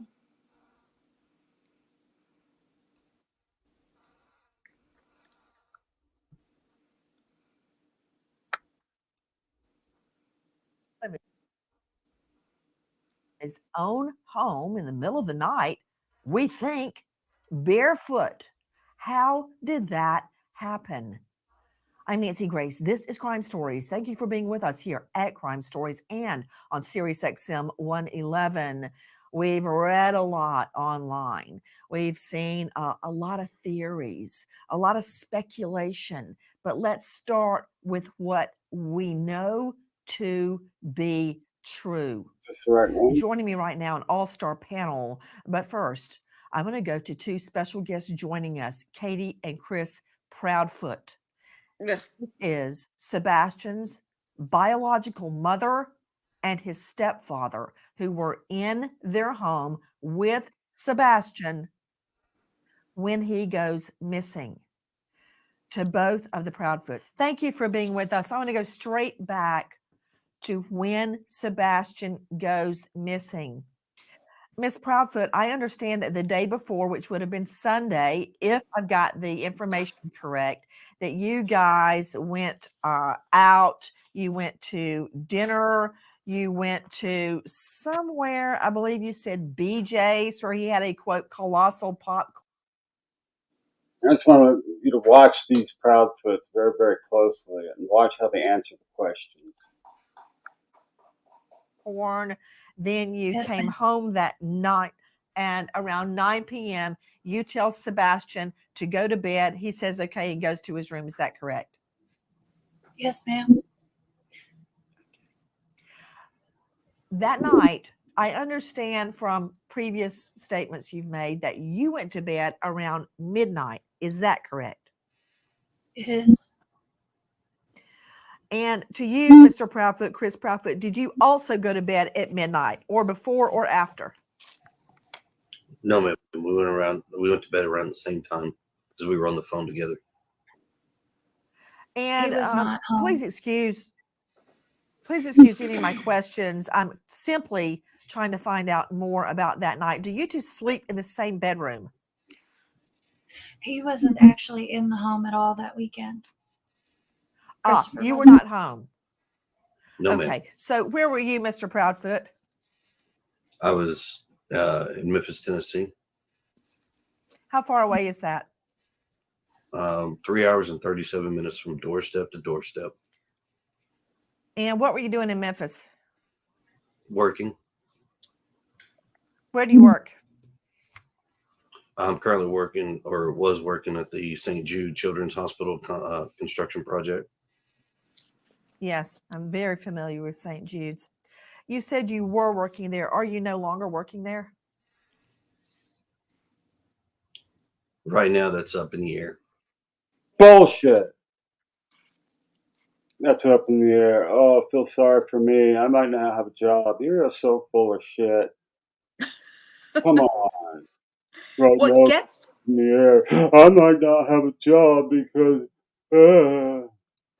what gets me Well- is the look on Katie's face, constantly zero emotion. I mean, you saw Nina bawling and crying, It's something that happened years ago. and her child wasn't even missing. She even made a comment about like how devastated she couldn't eat, she couldn't drink, she couldn't sleep, and she knew where her baby was. And this woman doesn't even know where her child is, and she's totally void of any expression at all. No smile, no tears, no, like, it's just creepy almost. Hey, Yeah. Deb, you can be late. It's okay. And why is he looking down? There was a screen down there or something? I don't know. Well, you've been gone ever since Sebastian went missing. So I understand. When you are home, do you two sleep in the same bedroom? Yes, ma'am. Yes, ma'am. Is this a 3-bedroom home? Yes, ma'am. Look at her eyes when that question gets answered. Shifting of Katie's eyes. Right now, that's up in the air. Well, you've been gone ever since Sebastian went missing. So I understand. When you are home, do you two sleep in the same bedroom? Yes, ma'am. Yes, ma'am. See that? Is this a 3-bedroom home? Yes, ma'am. Where is your room as it relates to Sebastian's room? It's on the opposite end of the house. The master bedroom's on one side, and the other 2 bedrooms are on the other side of the house. Okay, so your master bedroom is on one side of the house and Sebastian's room is on the other side of the house. Is that correct? Yes, ma'am. And who instructed these people to answer yes, ma'am, no, ma'am? I wonder. 2-word answers. I wondered if Somebody coached them before this, and $100 says it's an attorney. well, yeah, they were coached, but also they're from the South, and that's how people talk. Yeah. Yes, ma'am. No, ma'am. Yes, sir. No, sir. That's just how they're brought up a lot of times. Well, I call bullshit, right? 3 dot. Donna says bullshit too. Barbara, Mab doesn't hold back. Well, these guys. I know. I agree. I agree. Okay. Now, you have a 3rd bedroom that I believe you keep for your other daughter. Is that correct? Yes, ma'am. Would that be Faith? That'd be Faith. Yeah. Is that Faith? Is your other daughter named Faith? Yes, ma'am. Okay. So Is Faith's mother the one you've been torturing the hell out of for the last 7 years? Yes or no? Yes. Yes, ma'am. where is Faith's bedroom as it relates to Sebastian's bedroom? It's in the back side of the house. Sebastian's bedroom is So on the it's- front side of the house. Okay. So his bedroom is away from Faith's bedroom and away from your master bedroom. Is that correct? Yes, ma'am. Far as the way we could possibly get from them. Is Sebastian's room on a top floor or a ground level? We have a ranch style house. It's a 1.5 story. So everything's flat, and then you have the bonus room above the garage. Okay. So his is on ground floor, right? Yes, ma'am. Yes, ma'am. Okay. That morning, was there any sign of a break-in through a window, a front door, a back door, a sliding glass door, anything at all? No, ma'am. Okay. No sign of forced entry. Was anything taken from the home at all? Not that we could find anything. We couldn't find anything missing. I want to circle back to Sebastian's shoes regarding if anything was missing. Do you have a burglar alarm? No, ma'am. I work for Brink Security installing burglar alarms and security systems all day long, every day. But somehow I didn't have one installed in my own $700,000 house. Things that make you go, Hmm. Do you have a Ring doorbell cam? No, ma'am. Okay. Have the two of you taken a polygraph? I have. I have not. Would you be willing to? I've offered and volunteered on many occasions to take a polygraph. Many occasions. How many occasions, Chris? How many? I'm begging them for a polygraph. Come on, man. You think we're all dumbasses? But I was told directly by law enforcement because of my whereabouts, I did not need one. Bullshit. I understand. Miss Proudfoot, did you pass your polygraph? I did. They told you did. But whether you did or not is a whole nother story. Those questions out of the way. Was Faith in the home when Sebastian went missing? No. No, ma'am. Does anyone else have a key to your home beside your immediate family? No. No, ma'am. That night, Miss Proudfoot, at midnight when you went to bed, what did you do until midnight? I had been reading a chapter that I needed to, and I had been talking to my husband on the phone. I was falling asleep on him, so that's when he told me it was around midnight. He told me to go ahead and put the dogs up and go to bed, and that's what I did. I got up, put the dogs where they sleep, and then I myself went to bed. Where do they sleep? As a nursing student, studying for the NCLEX can be overwhelming, stressful, and expensive. But what if there was a They have a big pen. A pen, is it inside or outside? Inside. Inside. That reminds me of another question. Do you guys have a motion sensor light or lights on the outside of your house? Yes, we do have lights on the outside of our house. Did they activate that night? They're not motion censored. We have lights. Were they but not on that motion night? censored. No. Okay. Were they on that night? So the lights were out the whole night? Yes, ma'am. We don't typically turn the floodlights on. Were there any lights outside the house on at all? Just my little solar lights that we have in the garden.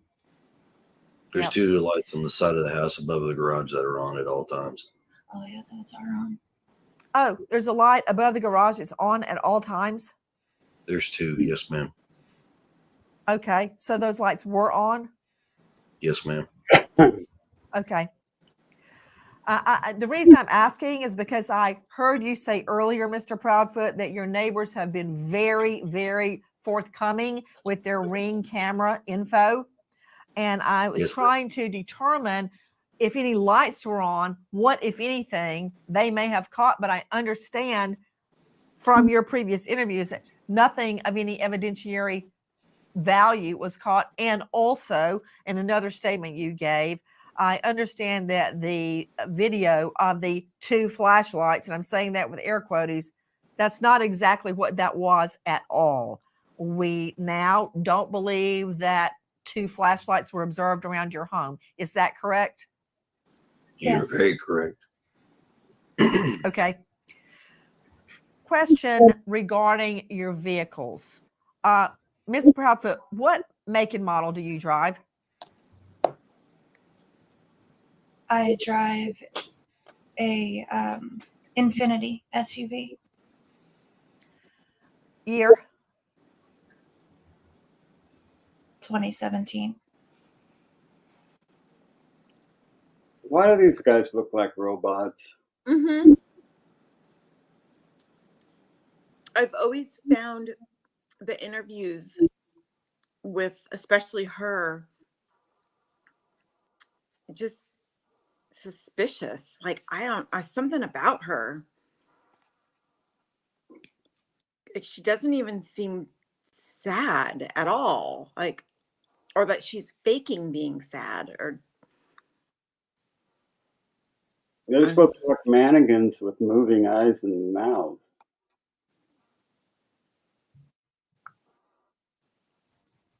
And sir, what do you drive? I drive a diesel truck, Chevrolet. Year? I don't remember off the top of my head. I think it's a 2021, I think. Oh wait, law enforcement advised me that I couldn't talk about what year my truck was. Who doesn't know off the top of their So head what your car they're Infinity talking SUV about? was parked in the garage or outside the garage? That What, sweetie? Everybody knows what year car they have. Yeah. You ask somebody, what year's your car? 2020. Like, you don't have to think about it. Unless maybe it's a company truck and he didn't buy it. But I don't know. That's just weird. that night, Miss Proudfoot, In the garage. in the And her voice. What is up with her voice? In the garage. garage. And Mr. Proudfoot, your vehicle was on location in Memphis. Is that correct? Correct. Okay. So there's only one car at the home. Is that right? There was actually a work vehicle in the driveway at the time as well, but it hasn't moved. We can't give out that information because we don't have permission from her work. What? Parked in a driveway and parked next to a public street. Anybody can drive by and look at it and see what the license plate is. What the hell are you talking about, dude? It's a van, too. It's the Brinks van, I don't right? understand that. What? Yeah. Oh, I got a headache. About the make and model of the vehicle. I have a work van that was also parked in the driveway. Why is that? If it's out in the driveway where people can see it, why is that privileged information? We just don't have permission from her company to divulge that information. This guy's Look at her face. I Yeah. love Nancy Grace's face. Look at your face. Look at her face. My face. That's my face right now. What the hell? What the hell?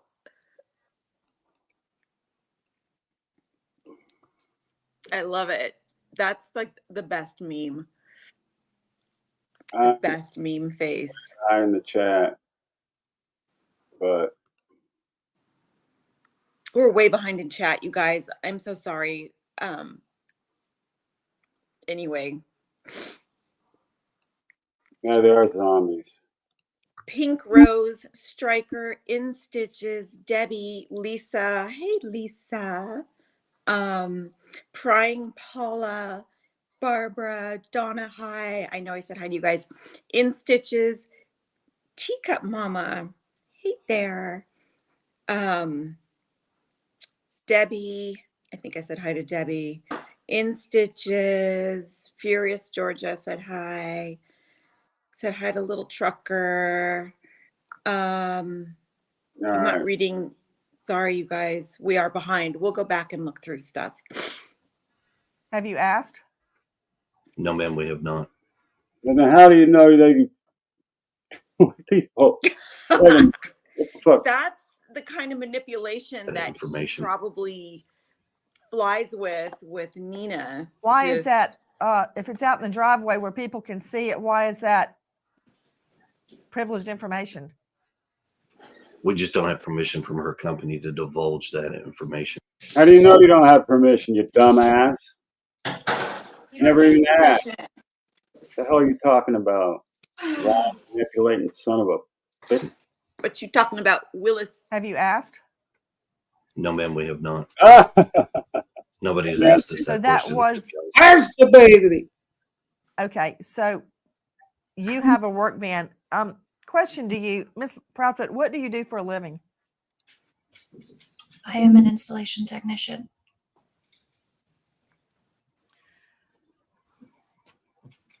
That night, was the work van blocking your driveway? Could someone go in and out of your driveway? The van is parked at the back of my driveway, so someone can pull in, yes. Got it. Do you park your Infinity SUV in the garage or outside the garage? In the garage. Oh, how convenient. In the garage. Do you have an automatic garage door? with the clicker. Yeah. Right. Do you leave that up or down at night? Damn. Could anybody lift it up? Like, is there an on and off button outside, or do you have to know a code or have the clicker to open it? You'd have to know the code or have the clicker. Does Sebastian know the code? Not to the garage door, but to the man doors. This is what it Yeah. takes to take on Alzheimer's. Awareness of the fact that nearly 2/3 of people diagnosed. Not to the garage door, but to the house doors? The regular door, yes. So is there a code to get in your home, or do you use a regular key? There's a code. And he knows that code. Yes, ma'am. Question. I'm just trying to figure out how he would have gotten out, or if somebody came into the home. Could they have gotten through the garage door? No, unless they know the code or had the clicker, which they did not. Do you lock your doors at night? Yes, ma'am. Could he have left on his own through those doors? He could, yes, ma'am. But I heard in another interview where Mr. Proudfoot said he was not a, quote, wanderer. He didn't wander around. He had never left the home before on his own. Is that right? Correct. We haven't had issues with him running or taking off in the past. Okay, let me ask you a couple of questions regarding the doors.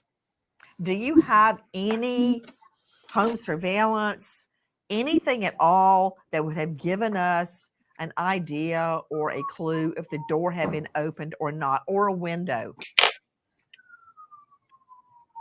Not directly from our house. Well, then from where? That's what we were hoping, that neighborhood Ring cameras and may have picked something up. Gotcha. I want to go back to that night. You said you were up till midnight. You were reading something. What were you reading? A chapter for school. What kind of school? What are you studying? Nancy, you should ask that. A chapter for school. Are you in school? I was, yes, ma'am. I've since dropped my classes for the time. Sorry. What are you studying? Oh, she did. Business administration. Gotcha. Where do you go to school? DeVry. So that night you go to bed at midnight after you've been talking to Mr. Proudfoot on the phone. You put the dogs away in a cage, a crate inside the home, and you go to bed. Did you check on Sebastian at that time? I did not. Okay. Do you normally? I detected an eye shift there. Watch that eye shift to the right. At the home, and you go to bed. Did you check on Sebastian at that time? Right I did not. there. Yep. Okay. Do you normally? Not typically. Since he's gotten older, I've not been checking on him as frequently throughout the night, because normally he's good to go in his room once he goes to bed. Earlier, you had stated you heard a noise in his room before you went to bed. What time was that? Same eye shift to the right. Around 10 o'clock.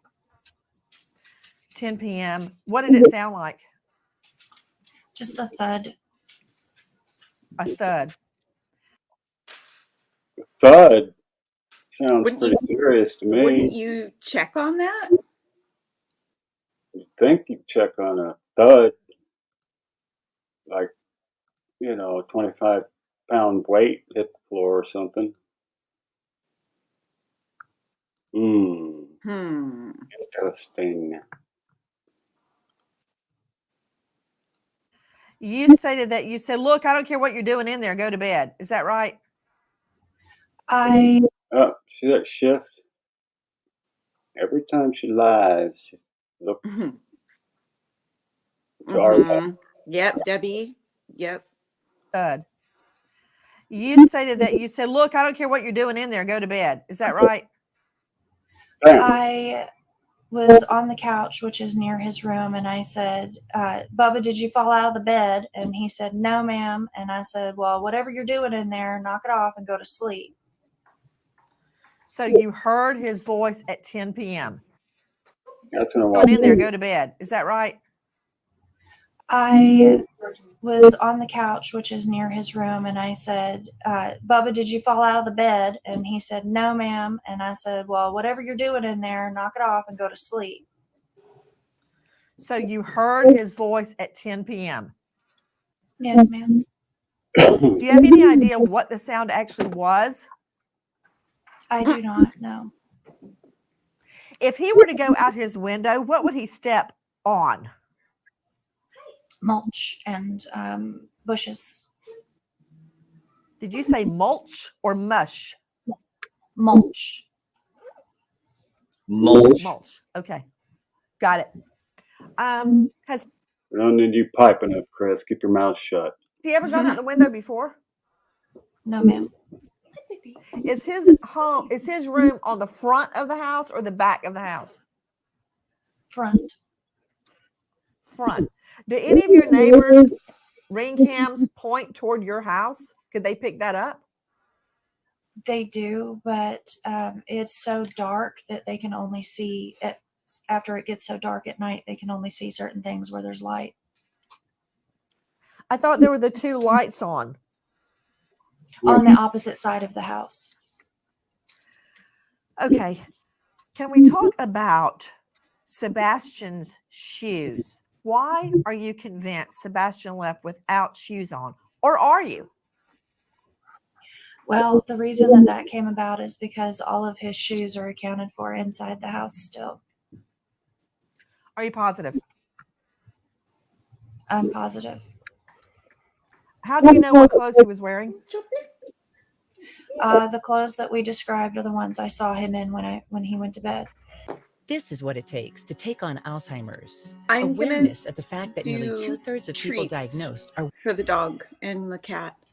Is that? That morning, you woke up at 6 o'clock. Is that the normal time you wake up? Yes, ma'am. Are you a heavy sleeper? Off and on. Off and on. Do you take any medication at night that would make you sleep? No, ma'am. Do you drink alcohol? But you heard nothing. I did not know. So we know he is alive and well at 10 p.m. At 6 a.m. He's gone. You say he's never left before. Is that right? Correct. He's never run off before. And could I confirm, where was his bio dad at the time he went missing? I believe he was at work in Nashville. Had there been any family argument or altercation prior to? Looks like Chris is getting a little stressed out. You see that neck? Had there been any family argument or altercation prior to him going missing? No, ma'am. And Mr. Proudfoot, when did you leave town? Early February. This is where it gets interesting, folks. What's up with this look here? Come on, man. So you had been gone for days before he went missing. Right. So you had been gone for days before he went missing. Is that correct? Correct, ma'am. Had you visited home since you left? Got a little bit too hard about that one, didn't you, boy? You said from when I initially left? Yes. Yes, ma'am. I came home February 26th, the morning I was told that he was missing. Okay, that's okay. He said he left February 2nd, and then he came back on the 26th. But where were you did you ever show up at the house between those times? They left. Yes. Yes, ma'am. I came home February 26th. The morning I was told that he was missing. From the time that you left for the job in Memphis to February 26th, did you visit the home? Yes, ma'am. When? I was home. I can't give exact I can't give exact dates because what? dates. Law enforcement has told me not to provide exact dates. That is such bullshit. Law enforcement has told me not to provide exact dates of when I came to visit my family between February 2nd and February 26th. Law enforcement told you not to divulge that highly secretive information. Are you effing kidding me? Oh boy, this guy just gets better and better. Hey everybody, catching up a little bit. Hey short legs, what up? Kathy Blanks, Debbie, the Hatters. Why does he tell such fibs? Right? Law enforcement told me not to divulge it because it's highly secretive information. But I had been home multiple times prior to February. And then I left. Like February 25th or 24th. Left early February and then didn't come back till February 26th in the morning. And he says it again. What's going on here? Back till February 26th in the morning, he was missing. 6th the morning, I was told that he was missing. From the time that you left for the job in Memphis to February 26th, did you visit the home? Yes, ma'am. When? I was home. I can't give exact dates. Law enforcement has told me not to provide exact dates, but I had been home multiple times prior to February. And then I left. That's not what she asked you. She asked you between February 2nd and February 26th how many times you've been home, and you said, LE can't, according to LE, I can't divulge that shit. Now you're saying something different. Early February. Something's wrong here. When? I was home. I can't give exact dates. Law enforcement has told me not to provide exact dates, but I had been home multiple times prior to February. And then February. I left early February and then didn't come back till February 26th. The morning he was missing. Okay, you just lied your ass off. So you were not home from the time you left early February till Feb 26. Is that right? Correct, man. Well, you just contradicted yourself there. Dude ain't making no sense. Where were you living in Memphis? I have an RV trailer that I stay in at an RV park. RV park. Okay. Following back up on that morning, you search the home, Miss Proudfoot. Then you get in your vehicle and you start searching. Did Sebastian know how to drive? No, ma'am. Was your car in the same location when you woke up that morning as it was the night before? Yes, ma'am. Has your car been searched by police? Multiple times. Yes, ma'am. Have scent dogs looked at your car? Yes, ma'am. Have they smelled you first? So your car's in the same place. You get in the car, you start looking in the neighborhood for him. Is that right? Yes, ma'am. Then you call Mr. Proudfoot, right? I believe I was already on the phone with him at that point. You had Okay. to call him. Question: who called 911? Nobody. I did. You did. Yes, What ma'am. time? Without looking at a call log, I can't give you the exact time, but He's a liar right here. Watch this big hug. without looking at a call log, I can give you the exact time, but on or about 6:20. And had you guys been talking on the phone before 6 a.m. or did you initially call Mr. Proudfoot at the time you realized Sebastian was gone? I called him when I realized Sebastian was gone. The Declaration of Independence asserts the self-evident and universal truth that all men are created equal. Have you guys been out looking for Sebastian? Yes, ma'am. Yes, ma'am. Liars. We were given information that you guys have left the home. Is that true? Yes, ma'am.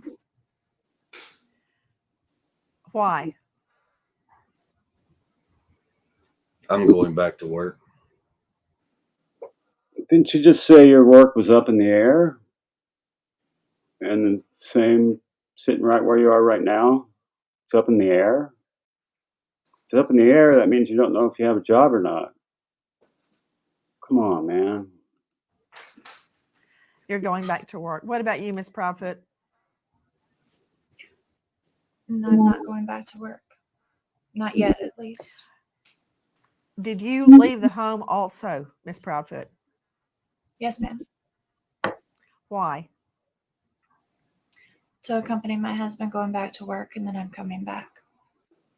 You need to accompany your husband, go back to work.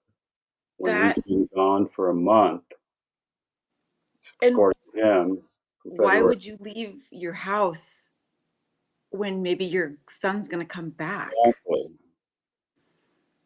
This shit ain't adding up in my mind. Okay, when will you be back? Do you know yet? No, not yet. Are you concerned about being away while the search is ongoing? Absolutely, I am. Then why are you going? Because my son could be anywhere, and we're looking. My son could be anywhere, so I drove 3 hours away to To accompany be with my my Huh? husband. To be with my husband, like, makes no sense. And what traveling about the dogs? to be with my husband, so he can go back to work. Which, while he's working, obviously you're not sitting in the crane next to him, and so you're out looking for Sebastian 3 hours away, while your husband's on a crane. She's That not what looking. you tell us? Looking everywhere and anywhere. You Oh, looking for Short Legs is here. Hey, Short I've Leg. got a question for you. I want to find out about Mr. Proudfoot hitting Sebastian with a belt. What happened? That was actually several years ago. minimizing? Mm-hmm. Minimizing. Oh, we slapped the hell out of him. Oh, that was years ago. That was a long time ago. And it To was Mr. Proudfoot. one- To Mr. Yeah, this ain't. You didn't hit him with the belt. That son of a bitch did. Proudfoot. To Mr. Proudfoot. Yes, Mr. ma'am. Proudfoot, what happened? Allegedly. Oh, I'm sorry. I misunderstood. I thought you were asking. Sebastian had gotten in trouble. He got caught lying. And I had asked him, I said, hey, you got to have a punishment for this. He says, yes, sir. And I said, okay. So I gave him a swat with a belt on his buttocks on the outside of his clothes, one swat. What did he lie about? I honestly, I don't remember at the time, but it was probably something dealing with school because that's majority where his issues lie. And that, my mind tells me that you have used corporal punishment on this boy more than once. Or you probably remember, if it only happened one time, what the problem was and why he got in trouble in the first place. That's just what I think. Did he have other issues at school? Some behavioral stuff, but nothing too crazy. What kind of behavioral stuff? he has a hard time. He's like awkwardly socially like blending in with students, so it's a little. He's trying to figure out how to do it, but respecting people's space. He gets a little too close, and then kids don't really accept that too much, so it kind of causes an issue. But he'll not stop, and he continues on. So then it causes an issue, and instead of being honest about it, he'll lie like, "No, I didn't." Okay, Sebastian. What is that smirk about, son? Look at that look. The more I look at this guy, the more pissed off I get. Mhm. And she just has no emotion at all. Lying about I know. She's controlled by this dude. doing Was what? that the first time? Was that the first time you had ever hit him Watch this little act of performance art here. with a belt? Yes, ma'am. The one and only time, actually.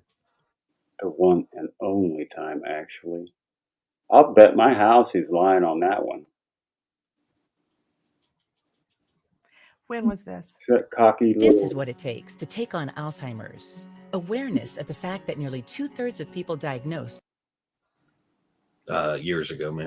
See that cocky He little. continues on, so Cocky then little it causes an does. issue, and instead of being honest about it, he'll lie like, "No, I didn't." Okay, Sebastian. Smile. Or lying about doing Was what? that the first time? Was that the first time you had ever hit him with a belt? Yes, ma'am. The one and only time, actually. When was this? Years ago, ma'am. Years ago. So he was a little kiddo. Any idea how many? 3, 10, 1? It probably at least 3 years ago. I don't understand how that turned into a CPS or Child Protective Services complaint.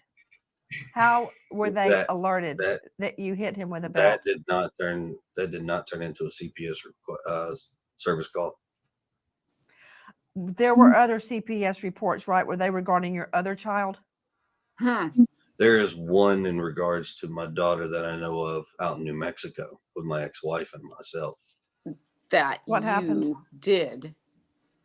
At the time, my ex-wife had fled to New Mexico with my daughter. Had fled. Yeah. She was allowed to go.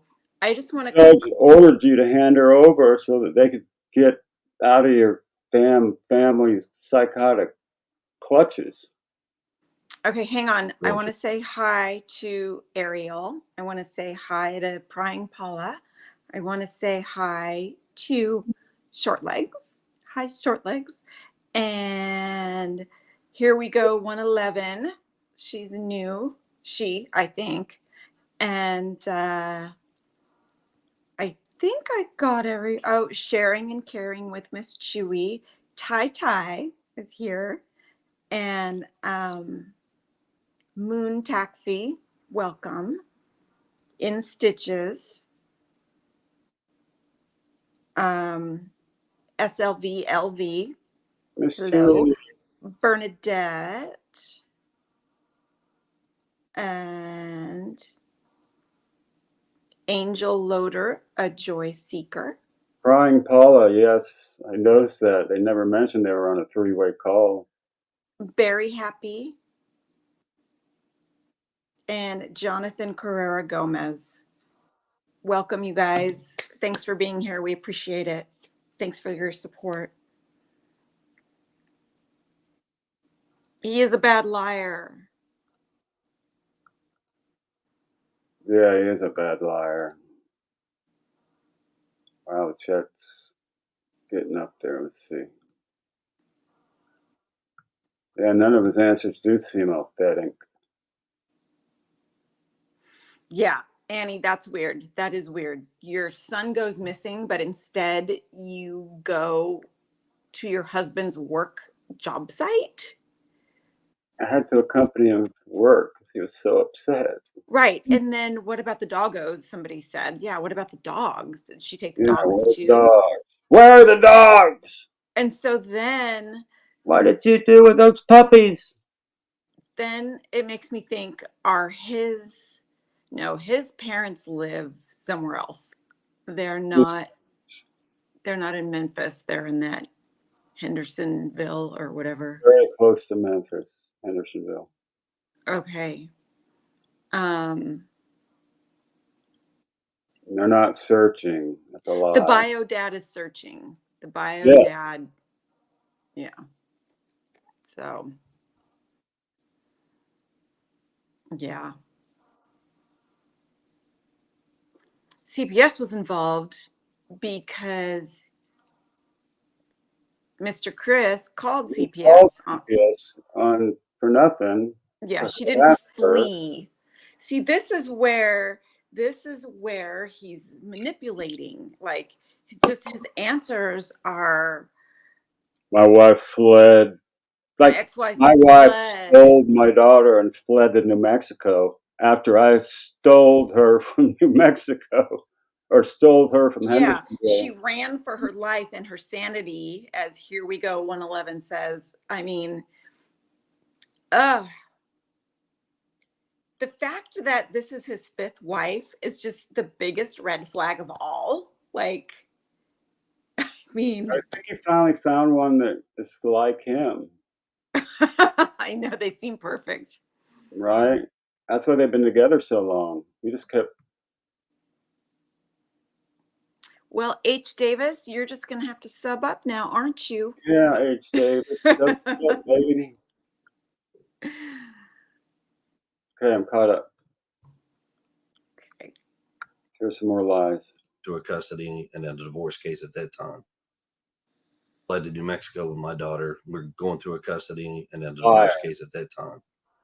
And at the time, when I'd call and try to check in on my daughter, I could never reach my ex-wife at that time. Another lie. So a welfare check was requested. Law enforcement told me to call CPS if I had concerns. So I called CPS. Law enforcement did make a welfare call, and that was it. Yeah, because there was Then nothing. how does that turn into a CPS complaint against you?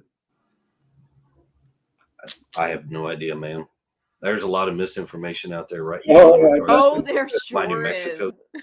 I bet there's a lot of misinformation coming out of them Proudfoots now.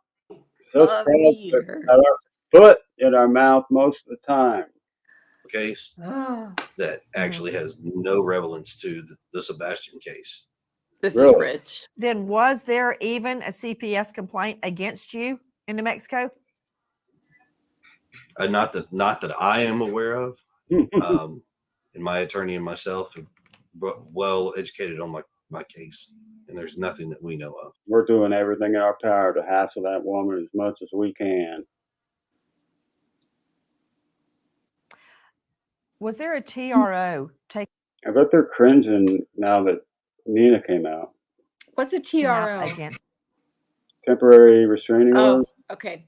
You regarding yes, your daughter. Not a TRO, but a TPO. A temporary protective order. Why was that taken out?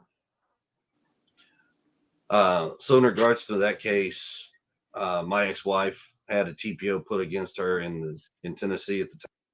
Against her? Who's her? Herself. When we went to court, that got dissolved. I was ordered to hand my daughter back over to my ex-wife at the time. Because you stole her. You didn't tell us that part. Of course. She gets in a truck. She fled to New Mexico. Judge orders you to give the kid that you stole back to your ex-wife. She flees for her life when you had a whole family are chasing down the freeway at 100 miles an hour. Come on, dude. Oh, man, I can't believe this guy. And he thinks we're believing this shit. 2 days later, she files one in retaliation. Retaliation. Oh, so rich. I'm so glad. Is it still in place? What's that? I'm so glad Nina's story came out because this makes so much more sense now. Like it gives it such context. Yeah. This is rich. Mm-hmm.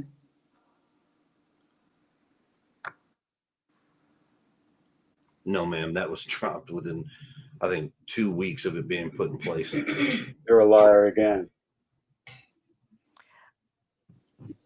I've got a question about the belt incident. You're telling me that was the only time Well, Nancy has seen Nina by now. Yeah. Yes.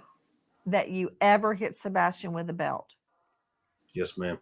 With a This question belt. should have been, that was the first time you ever used corporal punishment on Sebastian. That should have been the question, not specifying the belt. Because he can answer Exactly. yes, because I only hit him with the belt once, but I hit him with a bunch of other shit.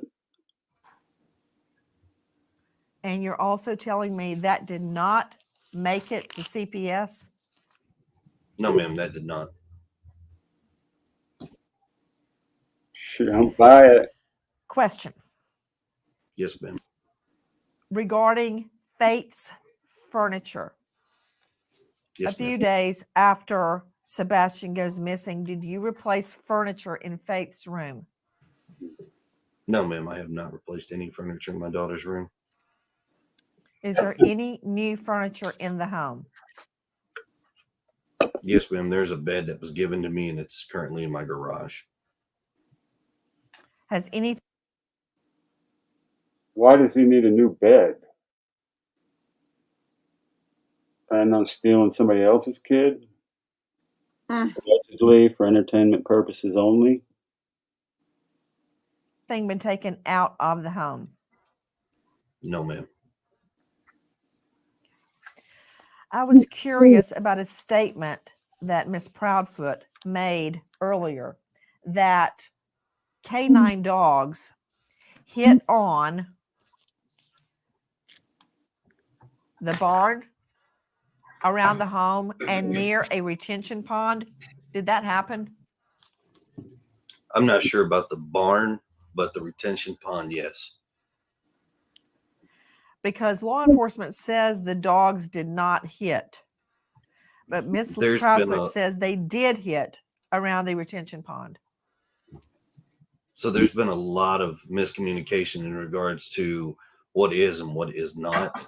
To help clear that up, law enforcement has actually spoken directly with me, showed me a few things. What I can tell you is there, from day one, there was 5 dogs that started the scent for the search.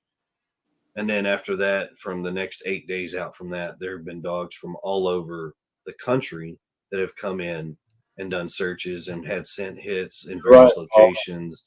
But I would say a certain percentage of them tend to go toward the same spot, which would have been a retention pond.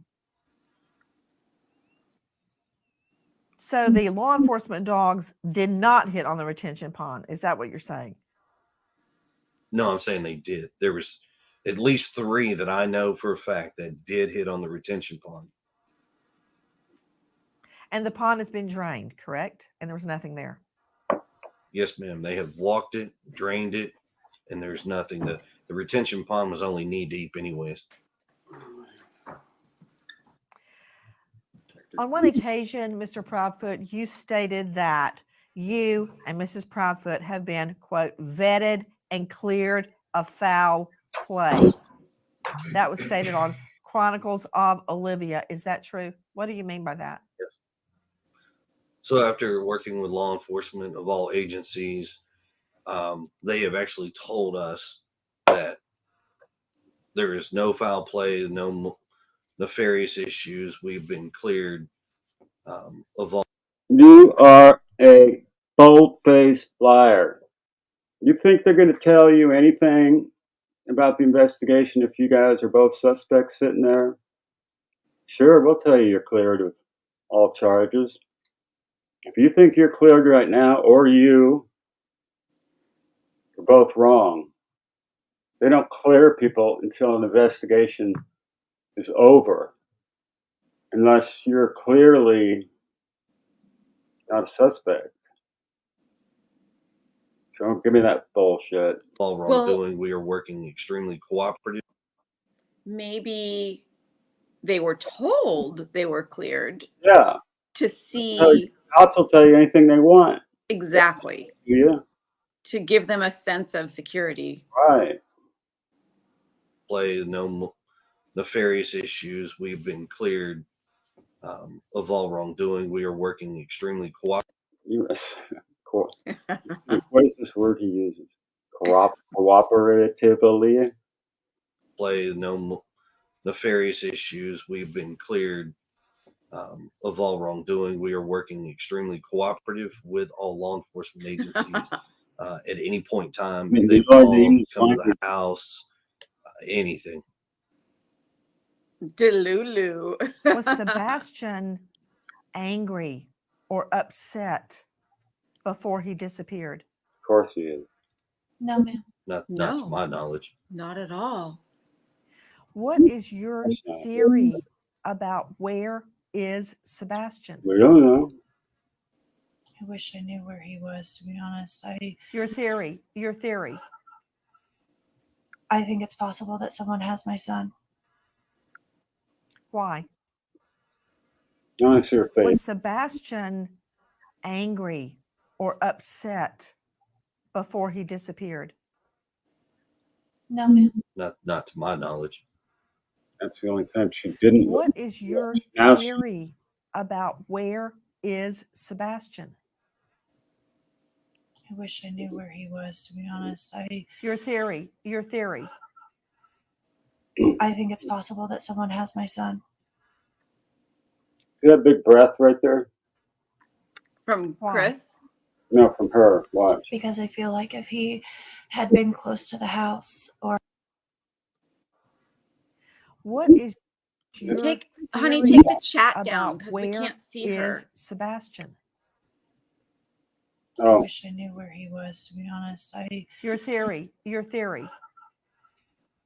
I think it's possible that someone has my son. right there. Yeah, we Sebastian. saw it. Right there. I wish I knew Mhm. where he was, to be honest. Your theory. Yeah. I think it's possible that someone has my son. Trying to self-comfort. Why? Because I feel like if he had been close to the house or had walked off, that we would found him by now with as many people as we had searching. Right. Have you checked his social media? He doesn't have social media. Have you checked his phone? His phone has been thoroughly checked. Yes, ma'am. Have you handed your phones to police, both of you? Yes, ma'am. Yes, ma'am, we have. Has police searched all of your devices, your laptop, your iPad, everything? Car. Everything. Yes, ma'am. Red means go. Go do whatever you want. Sorry, guys.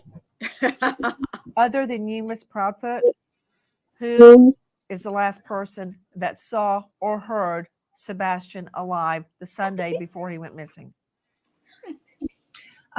Two of his aunts, a cousin, and the staff where we had dinner. Okay.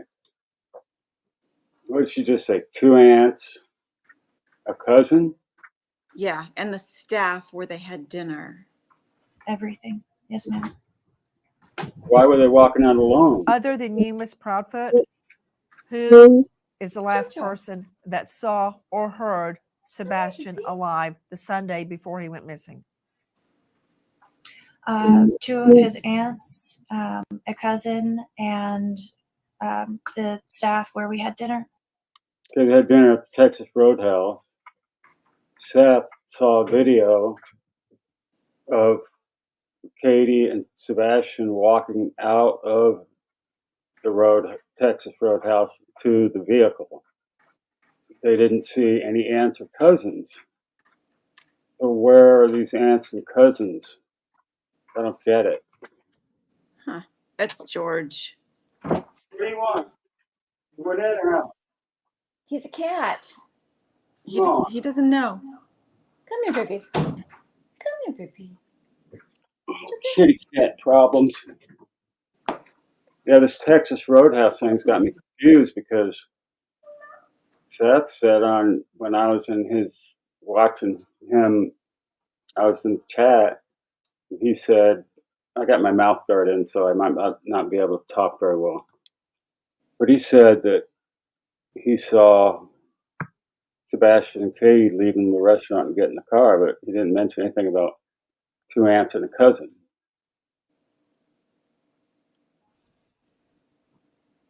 And that was at BJ's the night before or the bowling alley? So BJ's, and then we went to the bowling alley, and then after the bowling alley, we went to dinner before coming home. And that dinner was at Texas Roadhouse, correct? I want to follow Maybe the two aunts and the cousins were at the bowling alley and the BJ's, but not the Texas Roadhouse. I guess that could be possible. up again on the dogs hitting. Earlier, Ms. Proudfoot had stated the dogs hit around the house, the barn, and at the retention pond. Is that correct? I don't know about the barn, but I do know that they did track to the pond. Yes. Did the dogs also hit around the house? Yes, ma'am. On the outside of the house? Yes, ma'am. Were they scent dogs or cadaver dogs? They brought in both cadaver and tracking dogs. Which dog hit, a cadaver dog or a scent dog? Scent dog. It's all been scent dogs that have hit. The cadaver dogs have not hit on anything that we know of. What do you believe Sebastian was wearing when he disappeared? And would that have been what he slept in? Yes. So the clothes, the black sweatpants with the white stripes and the long sleeve black shirt, that is what he went to bed in. And the reason that I believe he was still wearing those clothes is because when we searched, I did not find those clothes in the house. So I have to assume that that's what he was still wearing. I'm sorry, I couldn't hear you. Did you say that's what he wore when he went to bed? Yes, ma'am. Joining us right now, in addition to Katie Proudfoot and Chris Proudfoot, the bio mom and stepdad of Sebastian, an all-star panel. First to Brian Trasher joining us, Vice President of the Cajun Navy, who has joined The Cajun Navy. You would think more than You've got eight. an opinion on that. I do. It's this guy and two other people. That's a Navy? I thought you had to have like a whole platoon to be a Navy. Oh, man. the search. Brian, thank you for being with us. Who asked you to join the search? Well, we had deployed a team up to Nashville, Tennessee. We have deployed a team up in Nashville, Tennessee for the Riley case, it's going to say, right? Last week in response to the missing college student, Riley Strain. And we stayed up there until he was found. While we were in the area, we had a lot of people reaching out to us on social media saying that there was a young boy who had been missing for several weeks that was only about 20 miles away from where we were. So we talked to a few people, got some information, and decided to deploy part of our team that was already up there to Sumter County. A few people got some information to the missing college student, Riley Strain. And we stayed up there until he was found. While we were in the area, we had a lot of people reaching out to us on social media saying that there was a young boy who had been missing for several weeks that was only about 20 miles away from where we were. So we talked to people, got some information, and decided to... You're reptilian or what? How do you do your eyes like that? The hell? And we stayed up there until clear back he his was head. found. While we were in the area, we had a lot of people reaching out to us on social media saying that there was a young boy who had been missing for several weeks that was only about 20 miles away from where we were. So we talked to a few people, got some information, and decided to deploy part of our team that was already up there to Sumter County to investigate and see what we could do to help out. You went on your own. Were you asked to join? What's up, Tony? We were asked to join. I'm not sure specifically who some of our people talk to, but we get requests all the time, and we'll reach out. We'll try to get either a family member or a close friend of the family, just so we know we're talking to people connected to the family. And somebody had reached out and asked us to join since we already had assets so close to Sumner County. What kind of assets did you exactly have? 2 people and an airboat, is what I understand. Red Come on, man. means go. Go do whatever you want. Go away. Tell me what you have been doing, Brian Trasher. Everyone with me, the VP of the Cajun Navy, who has joined in the search. You can find them at CajunNavyRelief.com. Brian, tell me what you guys have been doing. Just real quick, the United Cajun Navy were the original. Stop right there. Oh, this guy. This guy's full of shit. Oh, Okay, and what it did pisses Nancy off ask Nancy you? Grace. I love it. What did Nancy ask And you? asked us to join since we already had assets so close to Sumner County.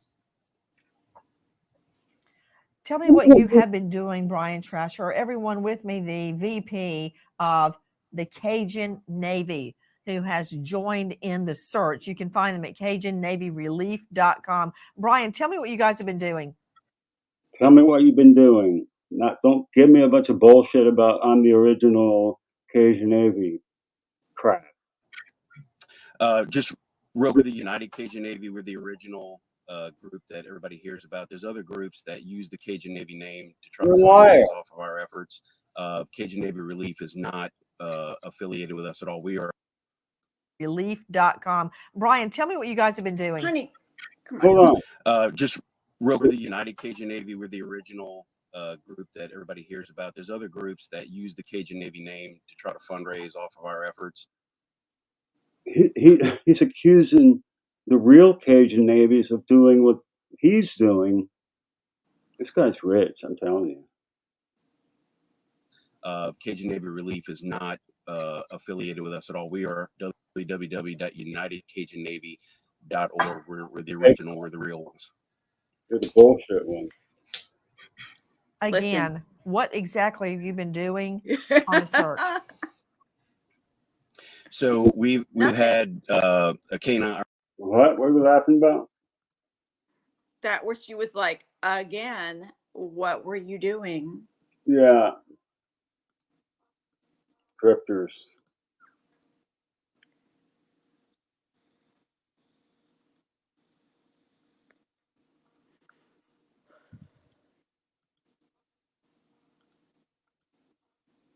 The reptilian. Son of a bitch. I saw how they ran off Dolly and JLR live. Called the cops on JLR just for trying to help. You know why they wanted everybody out of there? Because they were going to do a media shoot thing there to try to raise funds. Really? Yeah. Wait, who wants our email? What? Somebody. labinvestigates@gmail.com without the exclamation point. I'm going to put a banner up pretty quick. I haven't made a banner yet, but maybe I did. I don't know.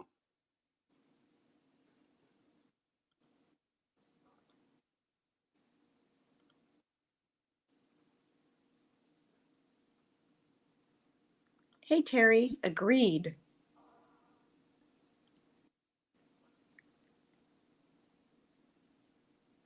Are there really bad fires tearing up Lomita? Is that close to Los Angeles? I don't know, Barbara. We're in Northern California, so I haven't heard about anything going on in Southern California.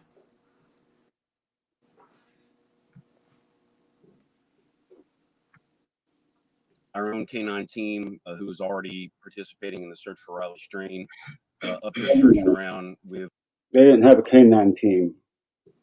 We've talked with the lead investigator with Tennessee Bureau of Investigation, Agent Simmons.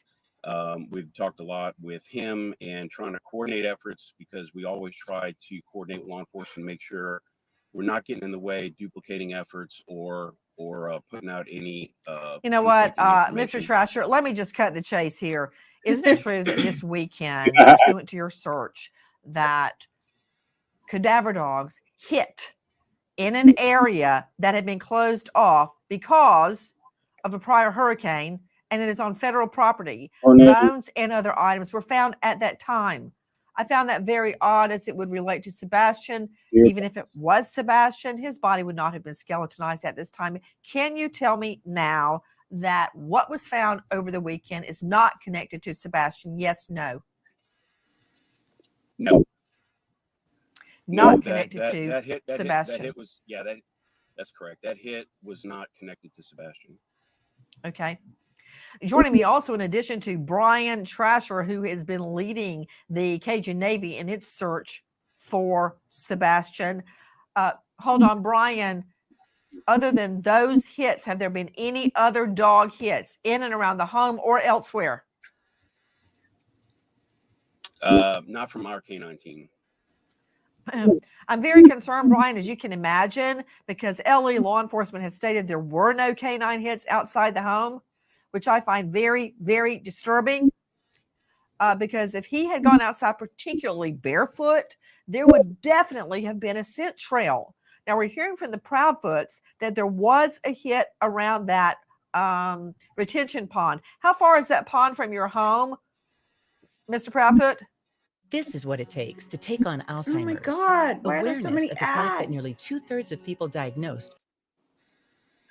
3 more. Less than probably half a mile if you walk the whole path. Is it through wooded area? Would he have had to walk through the woods to get there? No. No, ma'am. You can actually walk either the main road or the subdivision. So the construction site is a subdivision, new addition that's being built, and they have a road that's going to be tied into our subdivision. So you could actually walk up that way, or you could walk to the main road and walk into it. Did Sebastian ever sleepwalk? Thanks, Penny. No, ma'am. So he would have had to leave the house good question. undetected by Katie and walk all the way to that retention pond. Did the dogs follow the trail a half a mile? What's a good question? Somebody mentioned, were any scent dogs at Mr. Chris's job site? Yeah, that'd be a good place. Yeah. Bernadette, what kind of Scooby-Doo. canines? Scooby-Doo and Snoopy and Scrappy. Oh, I love Nancy Grace. She did you see when she was like, thank you for your efforts, and like kind of rolled her eyes because that Cajun Navy guy obviously is not doing dog do for anything. Happy Easter, everybody. Hi, Gail. It's going to be Easter somewhere in the United States in 35 minutes. Yep. Just Debbie, hello, sweetie.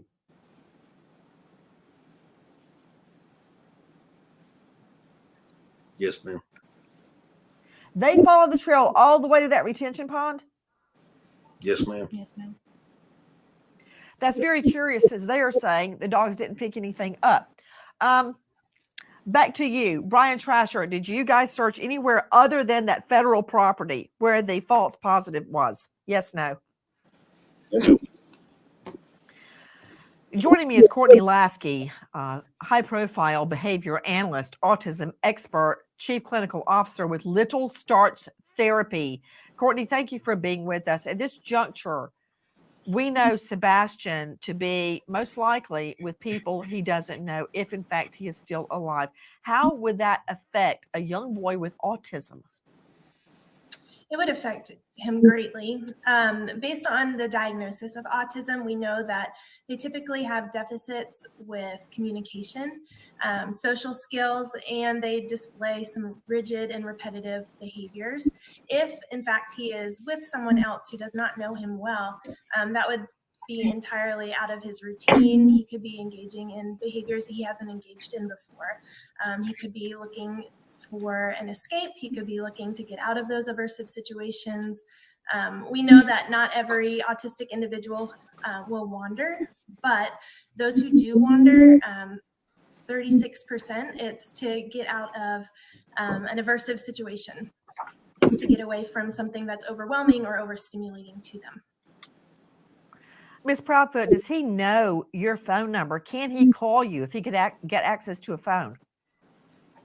We have gone over my phone number. I don't know that in a high stress time he would remember it, but yes, I have taught him my phone number. Was he ever allowed to go visit friends' homes? He didn't get invited, but had he been, yes, we have had play dates in the past. Wait a minute. Would he go there on foot? Did you just hear the No, contradiction ma'am. in that? Joining me now, get access to a phone. We have gone over my phone number. I don't know that in a high stress time he would remember it, but yes, I have taught him my phone number. Was he ever allowed to go visit friends' homes? In my opinion, they probably had him isolated. He didn't get invited. Didn't get invited anywhere, so he never had any play dates. But had he been, yes, we have had play dates in the past. She just contradicted herself. Come on, man. Would he go there on foot? No, ma'am. Joining me now is Lauren Conlon, investigative journalist, host of the Outlier podcast, host of Corruption, What Happened to Grant Solomon. And you can find her at laurenconlon.com. Lauren, thank you so much for being with us. What can you tell me about that stretch of road, if anything, between Sebastian's home and that retention pond? Well, look, Nancy, I mean, I think like everything else about this case, it is very confusing because the public hasn't heard much from the police. We haven't heard much from the Proudfoots, obviously, when it comes to that, or Seth Rogers. And now I'm learning a lot here as I hear Chris Proudfoot say, okay, we can't speak about this because of law enforcement. And now with the Cajun Navy coming in, I think a lot of us are very excited that they are going to basically canvass this road. And they are actually telling civilians to hang back.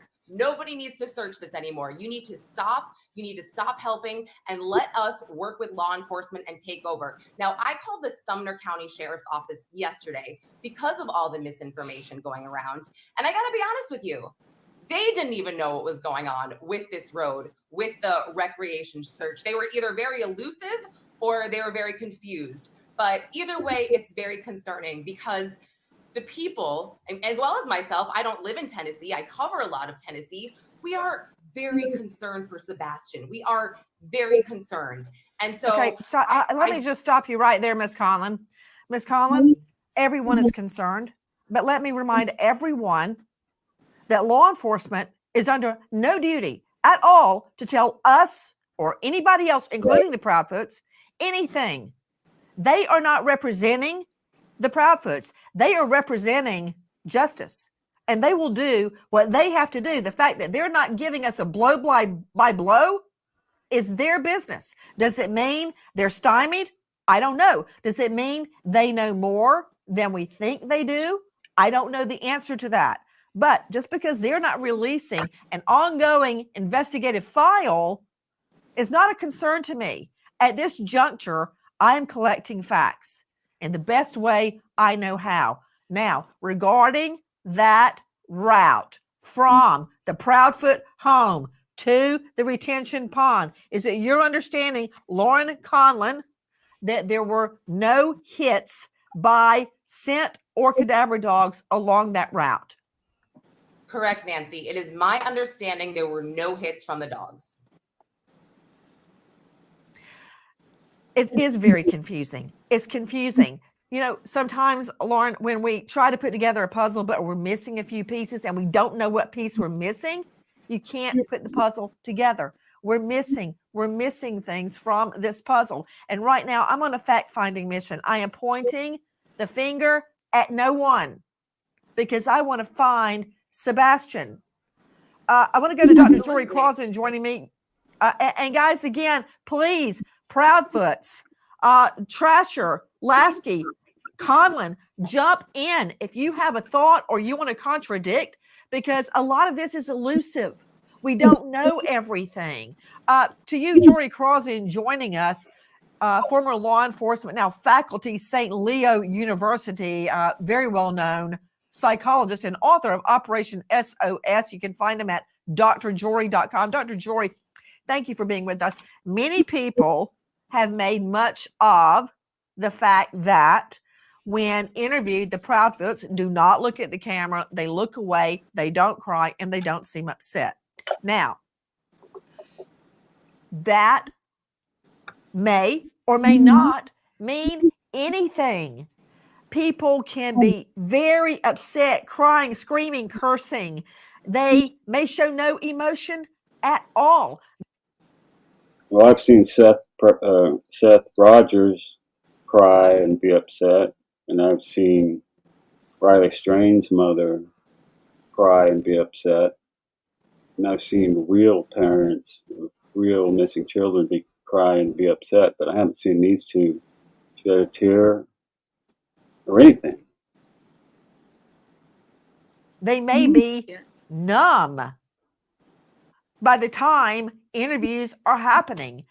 I'm very different. When I talk about my fiance's murder or I talk about my dad's death, I still cry, even when I swear I'm not going to. But everyone reacts differently. I'm going to throw this directly to Mr. and Mrs. Proudfoot. Much has been made. I'll ask you.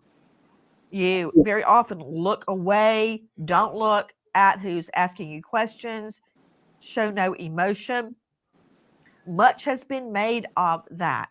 And I'd like to hear your response. I'm not judging one way or the other. I'd like to hear your response. So the fact of not looking at the camera all the time is because a picture of my son is sitting beside me, and I'm looking at him. Okay, I've heard some bullshit in my life, but that's got to be one of the good ones. Hey, honey, lift your head up. Excuse me? Oh, All sorry. I can see is the top of your head. Well, that's because when I'm on this video, stopping it and starting them, I'm not in StreamYard and I can't see myself, so I'm like, I gotcha. Anyway, so she carries this picture around with her to the interviews. Oh. Look at it while she's being interviewed. Oh, is that what she said? Okay, I didn't. That's what she's trying to tell us. Now I get it. Okay, let's find out why she doesn't show any emotion.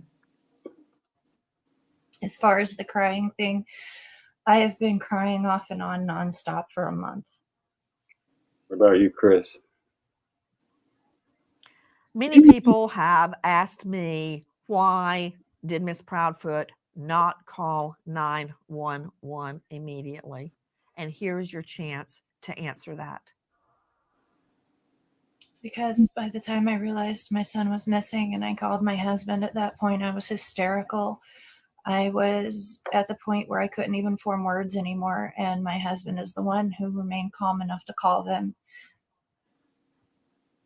And to be honest with you, Miss Grace, the way we live outside of city limits, so you don't call 911 because you get routed to a dispatching hub who asks what's your location, and then they route you to another dispatcher to talk to give this story. I cut all of that out and I called straight to the sheriff's department because they have jurisdiction of where we live. So sorry that I decided to bypass a few steps and go straight to the source, where they responded within 10 minutes of the phone call. And the phone call was not recorded. Call being made. Interesting. Miss Proudfoot, that evening, were you drinking? Oh, good. Oh, see that look to the right. Have you used any type of drug at all, even OTC, over the counter? No, ma'am. And you had no argument with Sebastian that night? No, ma'am. Looks to the... You stated you put the dogs away into a crate before you went to bed. Is the crate located near the exit, near a door? No, ma'am. Would the dogs have barked if there had been an intruder or if Sebastian had left? The dogs don't typically bark at me and Sebastian because they're used to us. Even if we get up, we come around, they don't typically bark. Strangers, they do tend to bark, at least for a minute or two to get attention. But no, ma'am, they don't typically bark at Sebastian and myself or Christopher. What kind of dogs are they? Morkies. Question: where is their crate located? In the area near my sunroom. Over by the In kitchen. your son's. Okay, hold on. Is No, it son, outside not your son. son's room? No, ma'am, not Sunroom. Sebastian's room. Son, yeah, yes, ma'am. The sunroom, and that's not near the door. No, ma'am.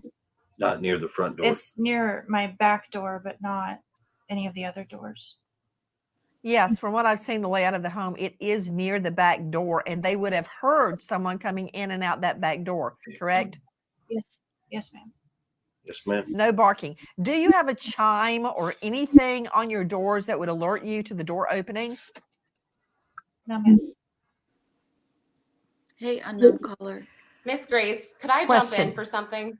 Yes, please. And I want to follow up with a question Yes. regarding Miss Proudfoot's polygraph. But please, Lauren, jump in. Everybody on Thank the you. panel. Now is the time to ask the Proudfoots any question that may shed light on what has happened to Sebastian.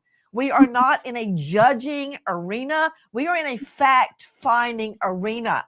We can then assimilate the facts and make deductions. Please jump in. Lauren Conlon is Yes. joining me. You can find her at Lauren Emily Conlon. Go ahead.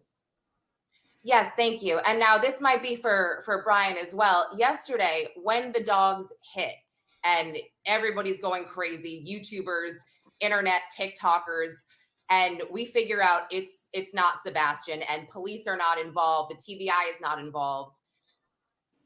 Did you call the Proudfoots and let them know that this was not Sebastian? Did you tell them ahead of time that you were searching these areas? Did they know what you were doing, or was this specifically just through Seth Rogers? Yes, so Seth Rogers is Sebastian's biological father, correct? Yes. She didn't even know. He didn't even know that. He was there, and as Ms. Grace alluded to earlier, it would not have been typical or possibly even probable that he could have skeletonized after only a few weeks. So I'm not sure about the Proudfoots, but his father definitely did know. I also wanted to echo what Miss Nancy said earlier about the police. One of the reasons we got called in, there was a lot of social media personalities reaching out to us, kind of complaining that they didn't feel like the police were doing enough. But really, it's just what Miss Nancy said. It's that they're not under obligation to give daily or every other day updates. They are doing an investigation. We have been in very close contact with TBI, and I can tell everybody with 100% certainty they are. This guy don't know shit. Are on top of it. They are not letting their foot off the gas at all on the search for Sebastian or trying to find out what happened. They're not telling anybody about the investigation. They sure as hell ain't telling your reptilian ass about anything. To them. The YouTubers and TikTokers that do live stream probably do the most harm. We appreciate the attention that they bring to things, but when you do a live stream, you don't have any control over what gets seen by potentially the entire. That's right. That's why they do live streams, because nobody control the narrative. You want to control the narrative, dude. That's why you don't like live streams. World. So we would, we can't tell people what not to do. They have free speech. It's their own accounts they're using. Not helpful to do live streams during searches like that. If you want to do it, do a video that you could potentially edit later. Why is it not helpful, mister? So that we cut down on the amount of misinformation. That's why social media is not necessarily a house. We go in and do search and rescue. You have to trust the process like we do. We trust law enforcement is going to have this wrapped up probably very soon. Brian, however, I want to make sure that you are not encouraging citizen sleuths to stop looking, because Nancy. Get him, Nancy. I've had many cases where we put out the warning and they actually spot a missing person. I mean, I only have to point to Gabby Petito, whose remains were found in dispersed camping way out west by a citizen who had heard about the case. So, yeah, sometimes their information is wrong, but there is no way in HELL that I would ask them to stop. And I know that's not where Look at this guy. Oh my God, I'm busted. you're headed. Yeah. No, we don't want them to stop. Matter of fact, it was 2 citizen sleuths that found Riley Strain's bank card out by the bank of the Cumberland River in Nashville. So, like I said, they do provide a service. My only suggestion was maybe not doing live stream, maybe just video, and then you can edit and post later. Just like you guys do, and steal other people's shit and put it into the video. Suggestion. This is what it takes to take on Alzheimer's. Awareness of the fact that nearly 2/3 of people diagnosed. Hey guys, I don't want to see anything edited. I want to see the whole thing. No edits, no airbrushing, the real deal. But that's just me. I want to go back to Katie Proudfoot. This is Sebastian's biological mother, Miss Proudfoot. What questions were you asked during your polygraph? I was asked if I knew where my son was. I was asked if I hurt him. I was asked if I had hurt someone, among a few other questions. And Mr. Proudfoot, you have volunteered to take a poly? Yes, ma'am. If I were to set up a poly for you, would you take it? Name the place and time, ma'am. I'll be there. Do it. And you're headed back to Memphis right now. Are you in your RV right now? I am in my RV. We are not disclosing our current location just because of safety reasons, due to the YouTubers, the Facebookers out there that have sent some very heinous, threatening information and things of that nature, threatened to be outside of our house, all kinds of nasty things. So we're not disclosing our location at this time, unless you're law Ms. enforcement. Proudfoot, is that one of the reasons you left the home? One of them, yes, ma'am. Question to you guys. When police came in and processed your home, did they look with, for instance, luminol? Did they check? What did they do when they searched your home? They thoroughly searched my home with many different things. They removed some things for the dogs to hold the scent, and for Sebastian's DNA. I know that they used thermal night imagery. Night vision, thank you. And I don't know exactly all of the tools that they used, but I do know that multiple different searches were done on my home by many different people, detectives, sheriffs, and a few others. Yeah, I wouldn't swear that the forensics folks showed up or not, because there were so many folks in and out of the house that it was just, hi, I'm so-and-so. Well, that's what they needed, was forensics. Yeah, I wouldn't swear that the forensics folks showed up or not, because there were so many folks in and out of the house that it was just, hi, I'm so-and-so with law enforcement. I'm so-and-so with law enforcement. Okay. Every time they've said we need to look, please do. Get where it's going with that? There were so many people in and out of the house that even if it did come in and contaminated crime scene, other words. Does Sebastian have a hardwood floor or a carpeted floor? In his bedroom, carpet. Yes. Carpeting. Carpet. Did they remove any carpeting? No, ma'am. Do you feel confident they searched his bathroom? They did. Yes, ma'am, they did. When you state that they removed items for the scent dogs, what did they take? Clothing, a blanket that he used like every day, and a few other items of his, toiletries, like his brush. Hi, Robin. Lauren Conlon joining us, investigative journalist. Lauren, again, thank you for being with us. And earlier you were hearing sound from WSMV4. I understand you have another question. Oh, I mean, I guess I didn't quite get the clarity I wanted, in the sense that, did the Proudfoots know that this search was going on with the Cajun Navy? Were they being called? Were you guys being alerted about this? Did you hear from a YouTuber that they found something, that the cadaver dog, or I'm sorry, the search dog started jumping? Or, you know, were you just kind of blind to all of this? Just, you know, over in your corner doing your search? No, ma'am. So here, to set that record straight and help the United Cajun Navy.